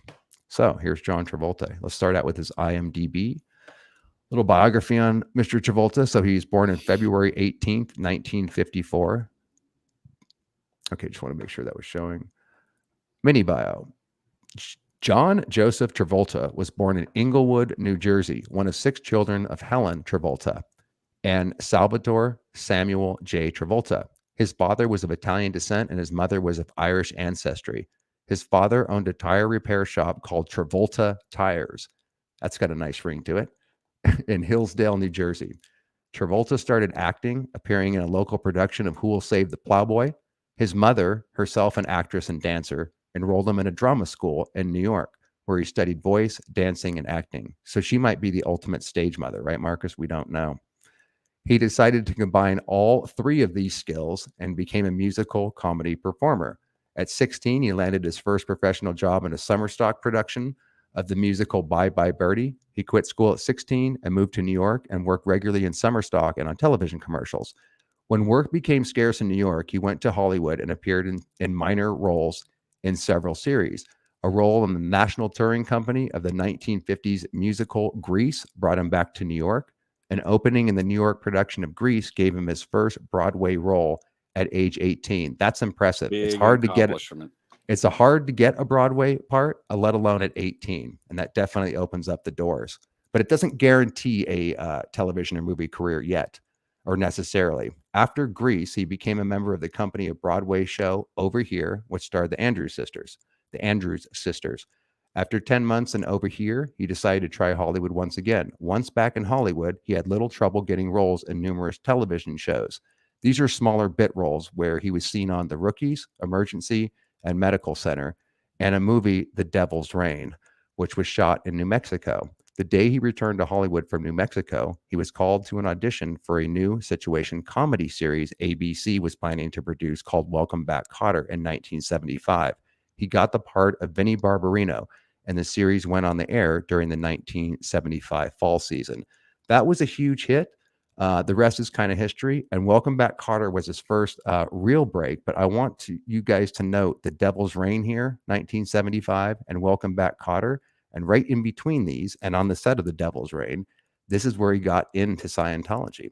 So, okay, this is another key point, Marcus, where we talk about, remember we were talking about Project Celebrity and how they get people that are either on their way up, haven't made it yet, or they're star. Sometimes just beginning. Yeah. Or already famous. It doesn't have to be, but the vulnerability is the thing. So you're going to see how John Travolta attributes that Welcome Back, Kotter role, his first big break, to Scientology because of the synchronistic aspect. That and so many people get into it this way. I thought there was a synchronicity as to why I met Hubbard and all this shit. And then you then attribute all your gains to Scientology, and anything negative that happens to you is on you. So I want to start out with the movie The Devil's Rain, just to show you irony of ironies that I wonder if I need to read this first. I actually need to read this first, Marcus, and then I'll jump into The Devil's Rain because we need absolutely. Oh, and look, pictures are worth 1,000. Well, that's 3,000 words right there. Yeah, it's just 2 paragraphs. Now, this is from the Celebrity magazine, where every month, or they used to, it's probably not as much with the pandemic and all that. They're probably having to rebuild in a certain way, but they put out the Celebrity magazine. I remember my best friend Jason Doring was on the cover one day. I went with him to the stupid shoot, and you're a star within Scientology, which is just as important to a Scientologist as being a star and recognized in Hollywood. So let me close this. So this is from Celebrity magazine. Here we get a really intimate portrayal and insight into Travolta that you won't get in a normal interview because he's talking to a Scientologist in a place where he feels comfortable. So here's how he got into it. What we really like about interviews in Celebrity magazine is how much the subject is Scientology itself. And Travolta here doesn't disappoint. liberally sprinkling his comments with tech jargon. And I'll try to define it, guys, if it gets too confusing here. But he's barely into Scientology in this interview, and listen to how the words are already programmed into him. Travolta in more recent years has endured tragedy with the loss of his son, Jet, 2009. This is why I like to continue on with Travolta's and Cruise's story, because there's a lot to say about Jet's death and Kelly Preston. With wife Kelly Preston, 2020, and some have wondered if he might move away from the church. But we haven't seen any evidence of that. And here in 1975, you get a sense of how deeply Scientology had set the hook. Celebrity Magazine, 1975. John Travolta, Scientologist shines in the new TV hit, Welcome Back, Kotter. And remember, guys, like as Scientologists, we get the Celebrity Magazine and we're watching, star after star after star on the cover of these things and reading this shit and getting excited and wanting to be like them. So the celebrity person asks him, let's start with how you got into Scientology. John, last January, I was offered a movie called The Devil's Reign. That's the one Joni Prancer was in, right? John, yes. And that's the reason I'm in Scientology. I met Joan before we went to Mexico to do the film, but it wasn't until we got back on the plane that she started talking about Scientology. Well, she told me all about Scientology, and it sounded really interesting. So I brought up certain things about my case. That's the reactive mind, the thing you're trying to handle, the subconscious content in Scientology that is traumatizing you that you're trying to delete. And asked if that could be handled. And she said it could. I said, come on, could that be handled? I couldn't believe it. So she said, listen, why don't you just read the Dianetics book? This is how it all starts, right, Marcus? You don't know anything about Scientology. Just read it for yourself. So we were going to be down there for about 6 weeks, and she gave me the Dianetics book and the dictionary, of course. She was very patient, and I finally understood everything. So it was great. I couldn't wait to come back and start chorus. So I come back, and she took me out to CC, that celebrity center here in Los Angeles, and I signed up for the HQS. That's a large chorus called the Hubbard. Yeah, this is right off the bat, Marcus. Wait, let me explain this for people that don't know, because I don't want to slip into our secret Scientology jargon where we lose the audience. Briefly, again, this will all be covered on the Bridge to Amnesia series. We're going to break each chorus and auditing action down, but HQS is a large chorus. It's not really an introductory chorus, and it stands for Hubbard Qualified Scientologist. It's meaty, trust me, guys. And I know you did it too, Marcus, but we got to keep rolling on this thing. What are you talking about? Didn't you do the HQS? Yeah, and I wasn't going to comment on it. I was just saying, wow, he took the HQS first thing. That's crazy. I want you to comment on it for that very reason. I wish we could actually segue off of that, but because it's a whole nother story. It's amazing that he got into that right away. Exactly. Yeah. And also the use of his, he said, to start course as that's almost like a verb in Scientology. So yeah, he's already talking. He's already talking like, I got to go do course. Like it's not, I'm going to take a course at Scientology. It's like, no, I need to be on course. Exactly. And he's only he's just brand new to this whole fucking thing. It's crazy how quickly. I think his mother, like you said, may have been sort of a neo Promethean stage mother for, 1970s ish. Undoubtedly, but I don't have any evidence of that. But if she's a drama teacher and she's already encouraging him, who knows how much of a hand she had in his stuff and how much attention he got. So carrying on, celebrity, and how did you get the part in Welcome Back, Kotter? Here we go, Marcus, where the synchronistic timing is he's gonna attribute it to Scientology. So John, the day I got back from the movie, I auditioned for Welcome Back, Kotter. And I think it was the very next day I started HQS, the Hubbard Qualified Scientologist course. Then I got called back for a screen test, and that's how it happened. I was quite keyed out. That means, Marcus, what the fuck's the translation for that? When you go to church, anybody here who's Christian or who has ever been, even if you're not now, if you ever went to church and you felt good afterwards, that's what keyed out is referring to. It's that feeling of like, I did something that was good, maybe, it's a sort of a aloof high. Yeah, you're high. Yeah, you just met Jesus for the afternoon. I was quite keyed out from Joan and the Dianetics book and all things I learned. That's what did it. I came back ready to start a new career. When I met Joan, I was really way down south. That's not a Scientology term. I'm sure you guys know what that means. I mean, I didn't believe there were answers to anything. And then her telling me about Scientology and reading Dianetics gave me hope again. By the time I came back, I was raring to go for my career. And I had a new, let me get rid of that. And oh shit, man, sorry. It's hard to control this fucking thing. And then her telling me about Scientology and reading Dianetics gave me hope again. By the time I came back, I was raring to go for my career. And I had a new friend that was terrific. And it was very exciting. Yeah, she's love bombing him. She's telling him there's this great new thing on Scientology on the plane. Check it out. It's his new best buddy, undoubtedly. So we had done TRs in Mexico. Now, the TRs, as why me and Marcus have spent 2 videos so far, and we have 1 more on the TRs and upper indoctrination TRs on the Bridge to Total Amnesia series, and why it's covered extensively in the Raised in the Secret Society series, is because, as mentioned in those, it's the freaking fundamental to setting the Scientologist in a suggestible state, and TRs are done all throughout a Scientologist's career, and here John's doing it on set at the very beginning before he's even a Scientologist. So Joan told me what they were talking about, and I didn't quite know everything about it, but it was helping me. Exactly. I don't know why I'm staring at this other person and being bull baiting, but it seems to be working. So when I came back, I could concentrate better on what I was doing. And I gave a really dynamite audition. Again, when I went into the audition rooms, I definitely felt like I had a secret power to confront and be very comfortable in the audition rooms, not least due to the training routines. Celebrity. How else do you use the tech in life and in your career now? Well, that question is so hard to answer because it's like saying, how many buildings are in New York, you know? And then he just rambles on and on about just Scientology gibberish, but that's the main thing I wanted to show. And here it says the devil's reign. Now check this out, Marcus. How ironic, quote unquote, is this? Before I blaze through this, I want to give you the floor, man, and say whatever you'd like before we show the devil's reign shit. Did you have any comments on that, man?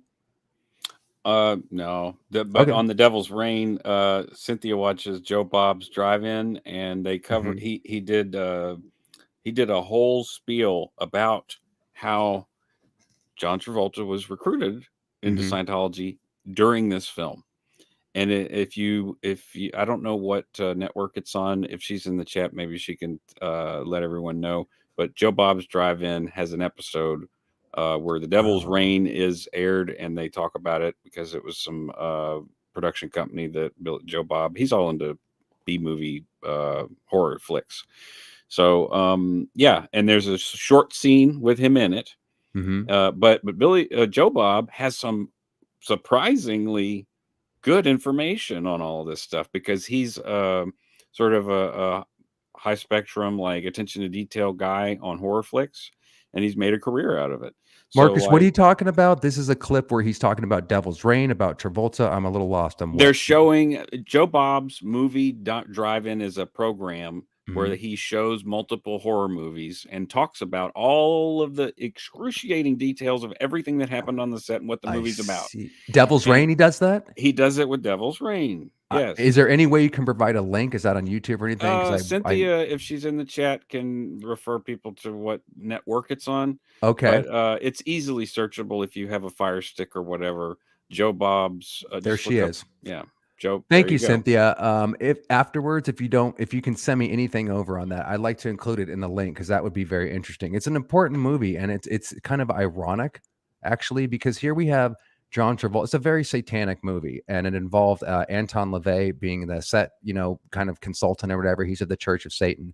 So I just find it very interesting that he has, a few roles that kind of mean nothing. He definitely has the potential, and then right after doing like the most satanic movie you can possibly do, he joins a satanic cult right after it. So here we go. Well, not joins, he gets recruited. So check out this trailer, guys. And as far as the movie goes, it's really, if any of you guys have seen it, let us know in the comments after the video publishes, like what you think of it, and especially the ending, because I was really high when I watched this. So I thought the ending was pretty bitchin', but I think the movie's actually really lame. It's kind of disturbing, bro. Yeah.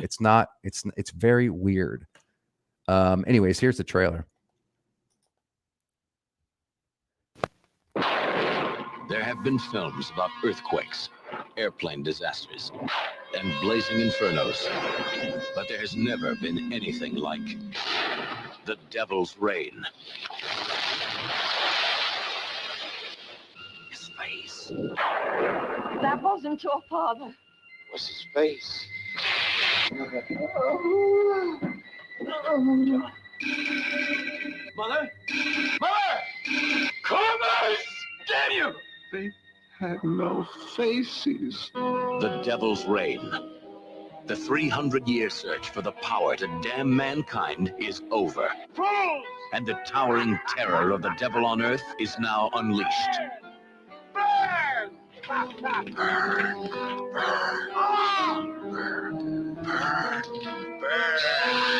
The Devil's Reign. Hundreds of souls held captive in an eternity of hell. Seize him! Possessed by the devil. You, my son, have defiled all that is holy. Mother, my God, my God! They become his worshippers and his demons.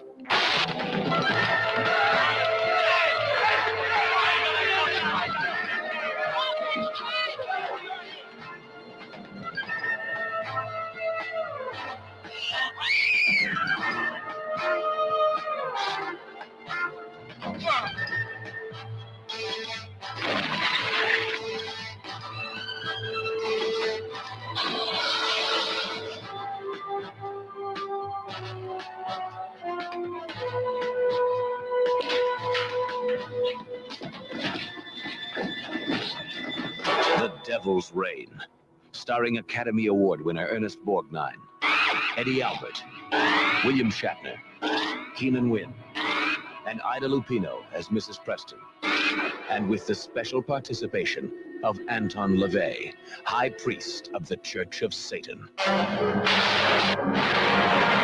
The Devil's Reign, conceived by the producer of A Man Called Horse, created by the masters of magic of Planet of the Apes. Together, they bring you a melting hell on Earth, and absolutely the most incredible. That's John Travolta right there. You notice he's not credited. He has a very small role. And then right after this, he breaks in with Welcome Back, Kotter, and attributes it to the tech that he learned on set. Unforgettable ending of any motion picture ever. Heaven help us all when the devils reign. Looks great, doesn't it? I bet you can't wait to run out and see it, right, Marcus? Oh, I don't go in the living room when she's doing the Joe Bob stuff. Jim Bob, Joe Bob, whatever. I don't do horror movies. I can't. Really? No, because horror movies to me are representative of like real people. I've known people like Jason and Freddy and all these people. Like, yeah, I know they're fictitious, but like, you know, I've met people who are monsters. So basically, you're a pussy. You can just say it. It's cool, man. Okay. Just kidding. I know you're anything but. So here he is, Marcus. Here he is on the set with Anton LaVey. And this is a post from the Satanic International Network, Pennsylvania chapter. Shit. I'll be sure to sign up soon. So yeah, look, here we go. And they're also in a very kind of suggestible position, shall we say. So this is Anton LaVey. A young John Travolta and Anton LaVey co-starred in The Devil's Reign, 1975. This photo is from the movie set. Wow. And then as far as Anton LaVey goes, again, link in the description box, but a brief history of him. We'll be deep diving into him for sure when we do future videos. But real quickly, Anton, whatever the hell, LaVey, 1930 to 1997, he didn't live very long, was the founder of the Church of Satan, the first organized church in modern times promulgating religious philosophy, championing Satan as a symbol of personal freedom and individualism. That's what they always say, these Satanists. Oh, it's all about freedom and shit. Unlike the founders of other religions who claimed exalted, quote, inspiration delivered through some supernatural entity, LaVey readily acknowledged that he had used his own faculty to synthesize Satanism based on his understanding of the human animal and insights gained from earlier philosophers who advocated materialism and individualism. Concerning his role as founder, he said that, quote, if he didn't do it himself, someone else, perhaps less qualified, would have. I wonder if he was referring to L. Ron Hubbard there. Hey, but at least he was honest about it. He didn't channel the Akashic records or God didn't speak to him on his right-hand shoulder. He's just like, fuck it. I made it up and I synthesized it as a business. And there is tie-ins with LaVey and Church of Scientology, etc. But obviously, we're not going to cover it in this particular video. But there you go, guys. We made in an hour and 45 minutes, Marcus, we explain like how they actually got in. And if you guys want a part 2, let us know because we can pick up the story from there where, you know, they really become Tom Cruise and John Travolta Scientologists. Right. What say thee, having watched today's presentation, Marcus? Any comments or any things that stuck out or that you wanted to say dealing with these I mean, I just go People back to my yourself? first point, you know, about like, you know, the I just can't, not to beat a dead horse, but you know, I think it's important to, you know, if we want to see a world where there's not Tom Cruise, the Scientologist, we need to sort of Yeah. start creating that. And Well said. I would also like to say that some of the other high ups that have left, like Mike and Marty. By the way, And Mike it's really good news that we heard that, you know, Mike's did an update video yesterday, guys, on his cancer situation. It sounds like he's doing quite well, and I really appreciated the outpouring of support. Sorry to interrupt, bro. Mike and Marty and what's her name from the who did the Tampa Bay Times article, the Truth Rundown. What's her name?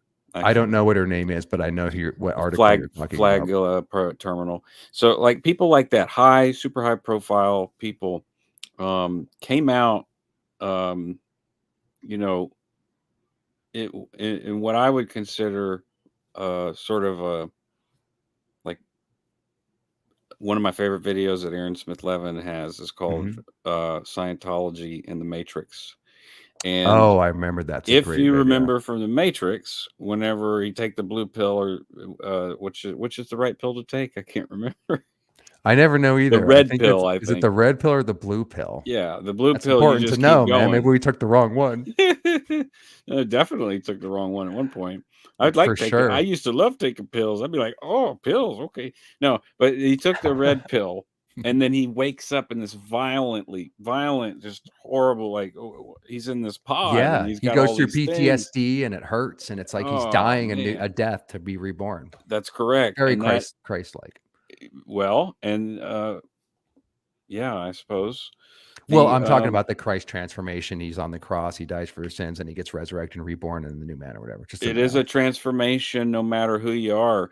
But you know, if we want to see that transformation, we have seen it with other very big people like Mike and Marty, and they've played out in different ways. Like, you know, what happened with Marty is not what a lot of people would have wanted to see happen with Marty. Shit.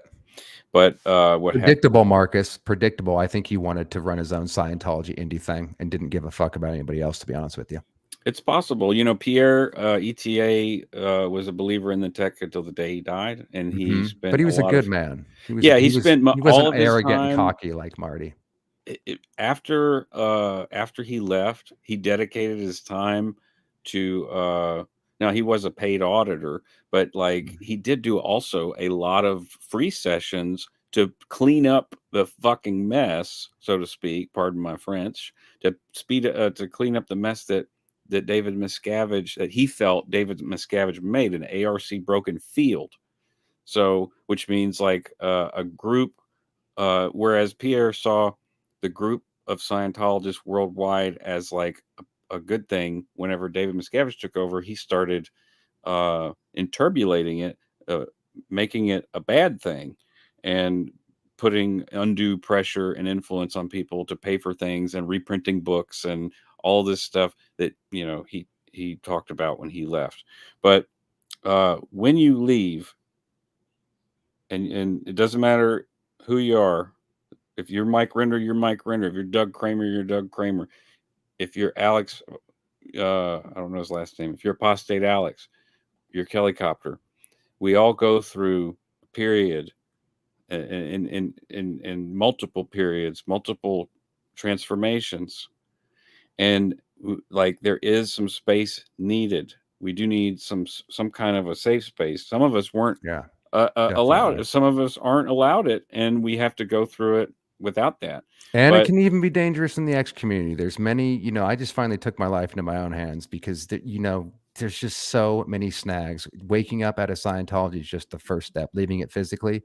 Then you have to get a place to land where you can get some actual healing, or maybe you need to go solo and do it yourself. But offering a place, like you said, Marcus, not constantly bashing on Tom. If he had something to go into, if there was when he breaks, if there's anywhere to go, like the thing is there has to be somewhere to go. And if it's just a big wall to him, you know, like a giant wall, like Trump's wall or something, to go back into the WOG world, then it's Don't, I hate it when you use that word, man. I know it's like, I'm sorry, but I'm not sorry, because that is how it is really viewed. When Jerry Armstrong explains it very, very clearly, it is a racial term, and it is used to define basically SPs and people like us who want to be around SPs. And so it is a very negative term. I use it with all of the knowledge that it is, which is a very terrible term. And yeah, it's and the if you're N-word, bro. It's the yeah, N-word. and if you are Tom Cruise and you're looking at that wall and you're thinking that, okay, I won't say it again, but if you're looking at that and that is your opposition to, you know, like, how do you reintegrate to that? There's no path. So there has to Yeah. be a path there, you know? Exactly. So maybe just you saying that, and maybe a little video like this. Tom Cruise is never going to see it, but maybe I agree with Tom, you. if you are watching, He's not man, watching, I bro. love But you, dude. but man, But if I you can can't come watch your out, if you movies. can come out, my man, you have a lot of damage to make up for. But we understand. We freaking been through Do it. your doubt, man. That's what I tell everybody. Do your I'm doubt. telling you though, bro, the decompression alone that he would have to come to terms with might keep him in there forever. But if he can, he's Tom Cruise, so maybe he can overcome it. He is, you know, capable of stuff. I in an old video that I did, I talked about that, and there was quite a few comments came out. You really think that Tom Cruise could leave? You know, I'm like, I think, yeah, I think it's possible. I mean, I used to think no, but now I do too, especially with the way you've been whispering in my ear. I agree. And even if he doesn't, Marcus, at the very least, why not create a safe space where it's more possible? That's Why what I'm make it worse? saying. Impossible. That's why I say it's possible, because if we can do that, then it is possible. It may be a small percentage, but who cares? It's worth it. Yes, it is worth it, because it could change so much. I know, bro. On that, Marcus, real quick, what you just reminded me of, back to Travolta. Check this out. So what would be this is from Tony's work, and how this is Tony Ortega at the Underground Bunker, who does fantastic reporting for like X amount every day for years. Oh shit, did I just lose it? Let's see if I can go back. Okay, so here's what he kind of says about all these ads and bullshit. This is why I don't put ads on the YouTube or monetize the fucking thing, for this very reason. Okay, so here's some interesting information. So he joined Scientology, as we said, in 1975 after reading Dianetics while filming his first movie, The Devil's Reign. And then right after that, as we talked about, Marcus, on the series and life repair. That's one of the first auditing actions that you do that can be very powerful. Very powerful. It's not nearly as intense as the auditing on the grades, and it's the introduction where you're specifically handling life problems that might be pertinent. He probably was so keyed out. Oh, absolutely. And now that we've defined that as something that, you know, maybe everyone can relate to, like when you go to church and you feel, you know, like somehow connected to, you know, to some divinity, whatever, like you just feel you're high on life.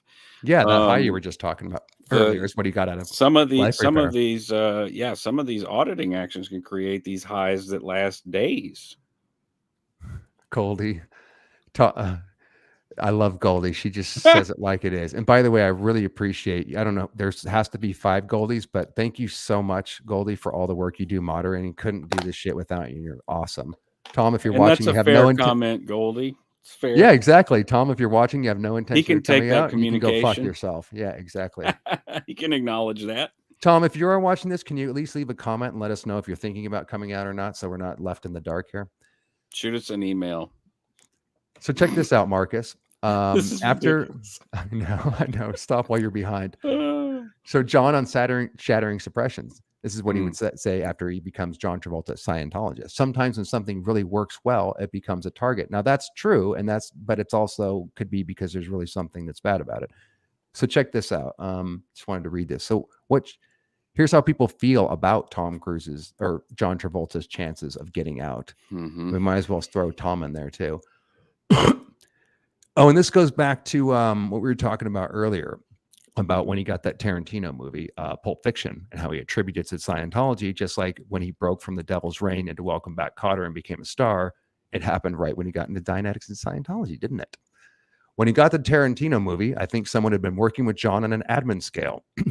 As mentioned earlier, guys, that's something we do in Scientology to map out our life, to help him work his career out, our Celebrity Center source said, referring to an L. Ron Hubbard concept about how to organize work. So he's been convinced that his successes have come from L. Ron Hubbard. This is the key point, guys, and why they stay in. And he keeps himself in a bubble. He's convinced that every time his career has had some big success, it's because he was using some kind of Scientology. And he would have proof of that based on his very first encounter with it on the set of The Devil's Reign. And that's a really hard mindset to get out of. That almost sums up the entire thing, Marcus, does it not? About Yeah, I mean, that's all Project Celebrity. That's there is there's mechanisms in the org or the missions and the terminals and the people that are working with him, working behind the scenes to make all that look like that's what's happening. It's called mystical manipulation and mind control parlance. Behind the Wizard of Oz, where everything's being stage managed, they generally have no idea what's going on. And that actually brings up another question that somebody asked here earlier. We will get to your questions before we roll out of here, guys. I got them all starred. But let me actually just finish this off real quick, Marcus. We'll lead into the questions and then we'll lead out with that amazing song. But this is a great point to kind of wrap it up, because that's the main thing. Once you believe in it and everything good that happens to you is because of Scientology and everything bad that happens to you is you, that's a typical cult or abusive relationship, then you can see why it might be difficult to get out. So what chance does Travolta have of getting out? We told our source that we felt the same way about Travolta. And this is Tony Ortega speaking. And that for a long time, we've discounted the blackmail theory that so many people seem to subscribe to. Exactly. They believe that if John left, Scientology would spill secrets about his sex life and his reputed preference for men. But after the lawsuits from massage therapists in recent years, what more is there to know? We think the blackmail angle is overblown, and our source agreed. The blackmail thing? No, that's not what keeps him in. Nobody cares. If he was open about his sex life, no one, even in Hollywood, I would say especially in Hollywood, would care. The blackmail thing is not a real issue. Blackmail would only make him resentful, and he's not resentful. He's just convinced that every success he's had comes from Scientology, and it's the positive things he believes he's gotten from it that keep him from believing any criticism of it, and also what keeps him from leaving. That was perfectly summed up. I couldn't say that better. The blackmail has nothing to do with it. Everybody knows he's gay. So who cares, right? By the way, what I was just reading from Marcus, I realized I didn't add it to the stream, but that's what I just read out. Gotcha. I seem to be babbling from myself. Oh, okay. Interesting though, right? I mean, yeah. I mean, if you consider how busy him and well, we're just talking about John right now. John was a very busy actor, very busy, very guy for let's say from the 80s all the way up to the 2010 until he got to Gotti, bro. I think it all things started. Well, actually, there was a movie before that where he played a drunk writer, and it was a good movie, but it was like, and he was not like the fan where he was like, remember he played this obsessive weirdo.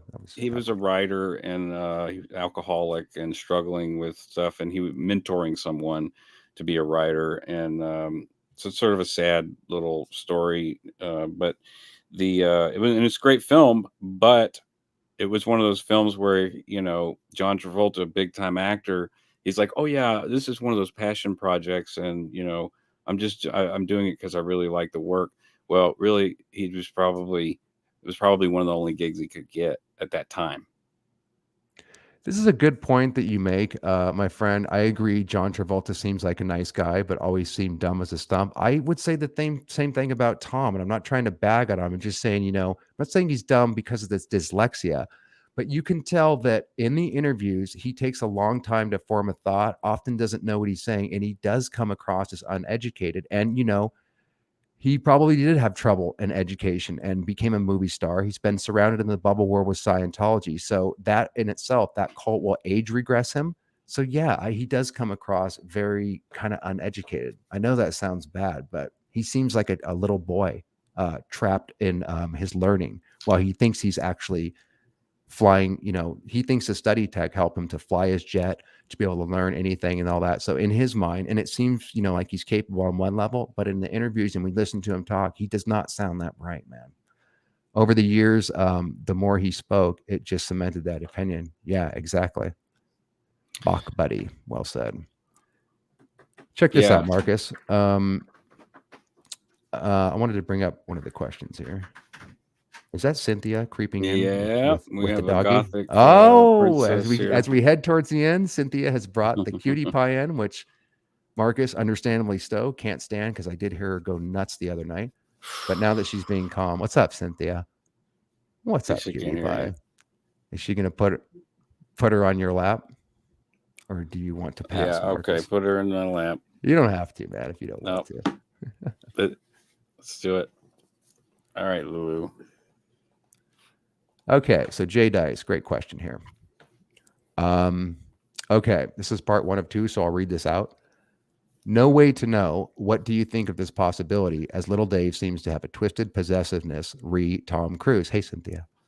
He has he perhaps caused Tom Cruise to have intimacy issues, convincing Tom Cruise that when young Tom's promiscuity was a horrible flaw, and since then DM has sown deep issues of doubt in T's intimate relations, allowing DM to will control over Tom? That's a great question, Jay Dice, and obviously it's total speculation. I can say with a lot of confidence that right off the bat, just being in Scientology, the kind of control he's under and the hold and mind fuck that Miscavige has done to him, I think that alone would fuck with his sexuality and promiscuity and his sex life in general. I can tell you that half of my auditing was taken up at the very beginning when they ask you rudiment questions. One of those being, has a withhold been missed? 50% of my auditing hours was wasted on how many times I jacked off. Time, place, form, and event, details. They so introverted me, as they say in Scientology, on sex. It absolutely fucked me up. And I was nowhere near close to David Miscavige or at Tom Cruise level. So that's part of it. But if you're asking for my speculation, I think he might have already been messed up even before Scientology. And some of the earlier interviews that we showed you, kind of hint at that, and then you add that with his vulnerability and the dyslexia, I think he was right for a cult to grab him, man. Too many vulnerabilities, too open, and too many good qualities for him, the cult, not to go after him. And we know that they got him. What do you think about that, Marcus? Do you want me to read that again, or did you get the question? Well, I think it's similar for both of for John and Tom, because they were both they both had early success. So they were both basically teenagers, let's call it. You know, John was 18. Don't remember how old Tom was, but you know, those early, when you get them young, it's the same with the military. You get them young, you're able to break them down, reprogram them. So exactly, that's all it is. It's really nothing more complex than that.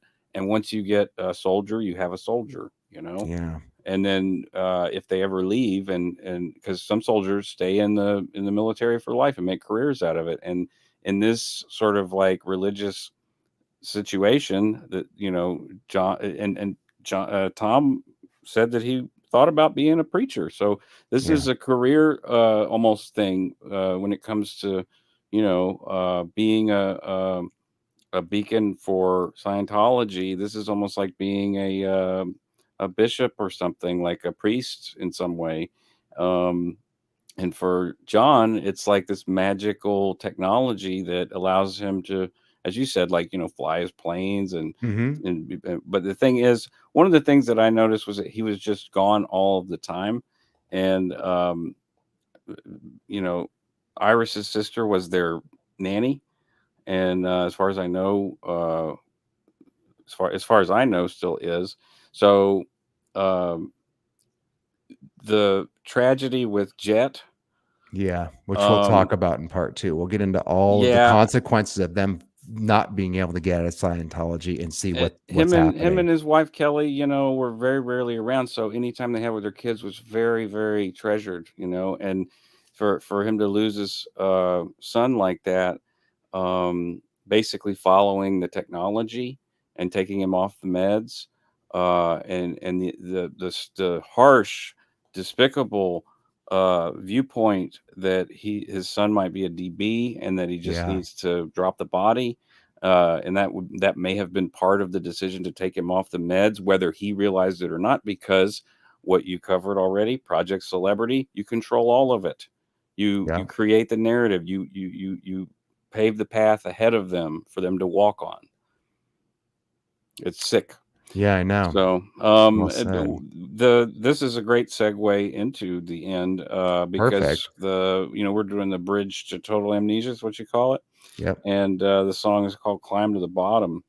And so And when you get to the top of the bridge, what's there? People who have gone up the bridge. They right, say, circled back to the bottom to yeah, do the survival rundown, the new all books over that David again. Miscavige reprinted, and there you go. Literally, this happens, guys. They get up to OT8 and they either join staff because there's no Sea Org because there's nowhere else to go to be able, or they circle back to the fucking bottom. Can And you this believe is that? Cynthia's favorite song on the record. Awesome. We have one more thing before we segue out of that, Marcus. First, I want to say hi to Ditch Witch. Hey, you. I promise I will get back to you soon. I've just been busy. We're probably going to do a collab, and definitely check out her channel too if you guys. I'll leave a link in the description box, but good to see you. Cool. Guys, here's how we're doing it, by the way. I qualified for monetization, but I don't a long time ago, but I'm not going to monetize the channel, and there's many and various reasons. Part of that is I don't want people to be hypnotized by the fucking ads running every 5 minutes. I don't want it to look like a slot machine where you have to pay to ask questions. So what we do is what we're going to do going forward. This was a test, is to star any questions that you have, and then we'll take them up at the end so I don't interrupt the flow. I think this went kind of well. And then if you do want to support the channels, we do have a place where you can do that. You don't have to. We don't want to beat it down your throat with messages and, like I said, slot machine shit going off in here. If you want to help, you can donate to. Well, I'll explain it. Yeah, I'll explain it. So we have a coffee channel where you can buy a coffee for $5 just to show your support. And I also wanted to give a shout out to the people that have in the last month. Linda Ballard has been extremely supportive. Thank you so much, Linda. I appreciate it. And Sandra, Miss Behaven, Xiao Young Smut. I love that name, by the way. And I've seen you in the chat. Thank you very much. Lisa Marchbanks. Did you say Misbehaving? No. Okay. I don't think so. No. Lisa Marchbanks. And then Linda just goes on and on. I really appreciate the help. You don't have to support, but if you want to, there's that. And then there's a membership page that offers some perks. But, it's just every time comes time to confront really setting this up, I just skip it because that's all lame. But there is some stuff, the co-audit package, the Wall of Fire, and Go Follow T. I'll add some perks later on, but like I said, it's a last priority. It's basically just a way to support the channel. And then Marcus is I didn't even know that was stuff. Yeah, anything that you're donating to me is just going to go towards assets for. Yeah, exactly.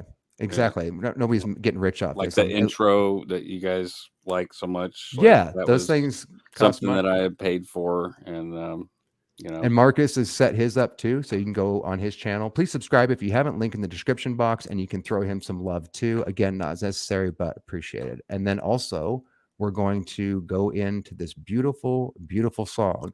As if you couldn't contribute enough, Marcus, you're gonna bring us into this outro. We always end or start with a song from Marcus or something he's produced. This is everyone, I'm not kidding you, bro, is my favorite. It keeps getting better and better. I think you guys are gonna absolutely love this. Oh, also, on that coffee thing, since we're jamming, I star all the questions, and I know I missed some of you. Please leave them in the comments if you have a question appertaining to what we talked about, because we'll take it right at the top on part 2 of this deep dive. And if you buy a coffee, throw in a question if you want to too, and we'll take it at the top on the Q&A. There's so many good comments that you guys are leaving, and I'm getting backloaded on. It takes forever to answer them sometimes. And sometimes what you guys say, I actually want to go into detail because they're great questions. So every couple of weeks, I'll do a live Q&A to do some house cleaning. And if you have a question or whatever that I might skip or whatever, please throw it in the coffee thing or throw it in the comment section so I can make sure that I don't skip it. Not trying to be rude. It's just there's too much sometimes, guys. So thanks for joining us. What an incredible little deep dive this thing was. And I think we did good. Yeah. Enjoy the rest of enjoy the coming weekend, guys. And we leave you with this absolutely freaking gorgeous song. Take care. Zenu.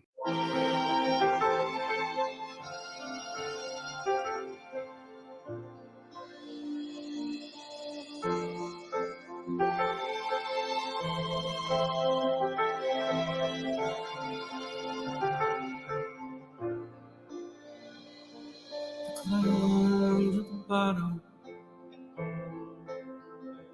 lasts forever.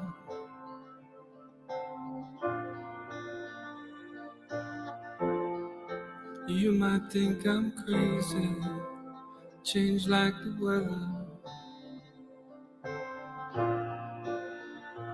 but it feels so good, it feels so bad. It's all I know, it's all I have. This is climb, this climb.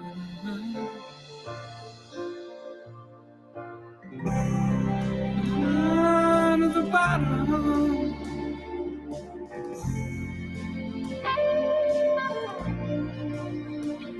This climb to the bottom.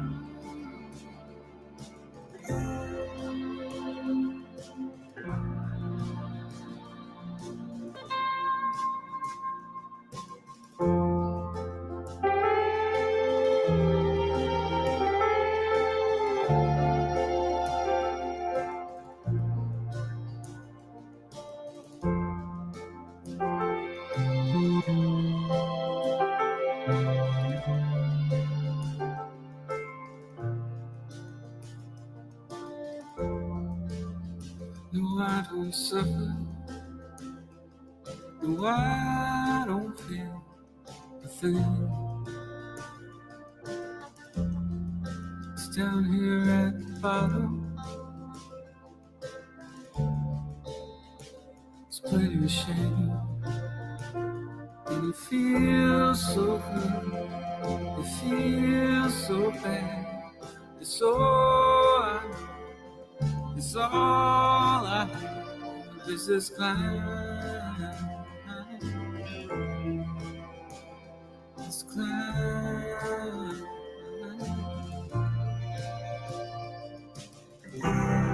Climb to the bottom.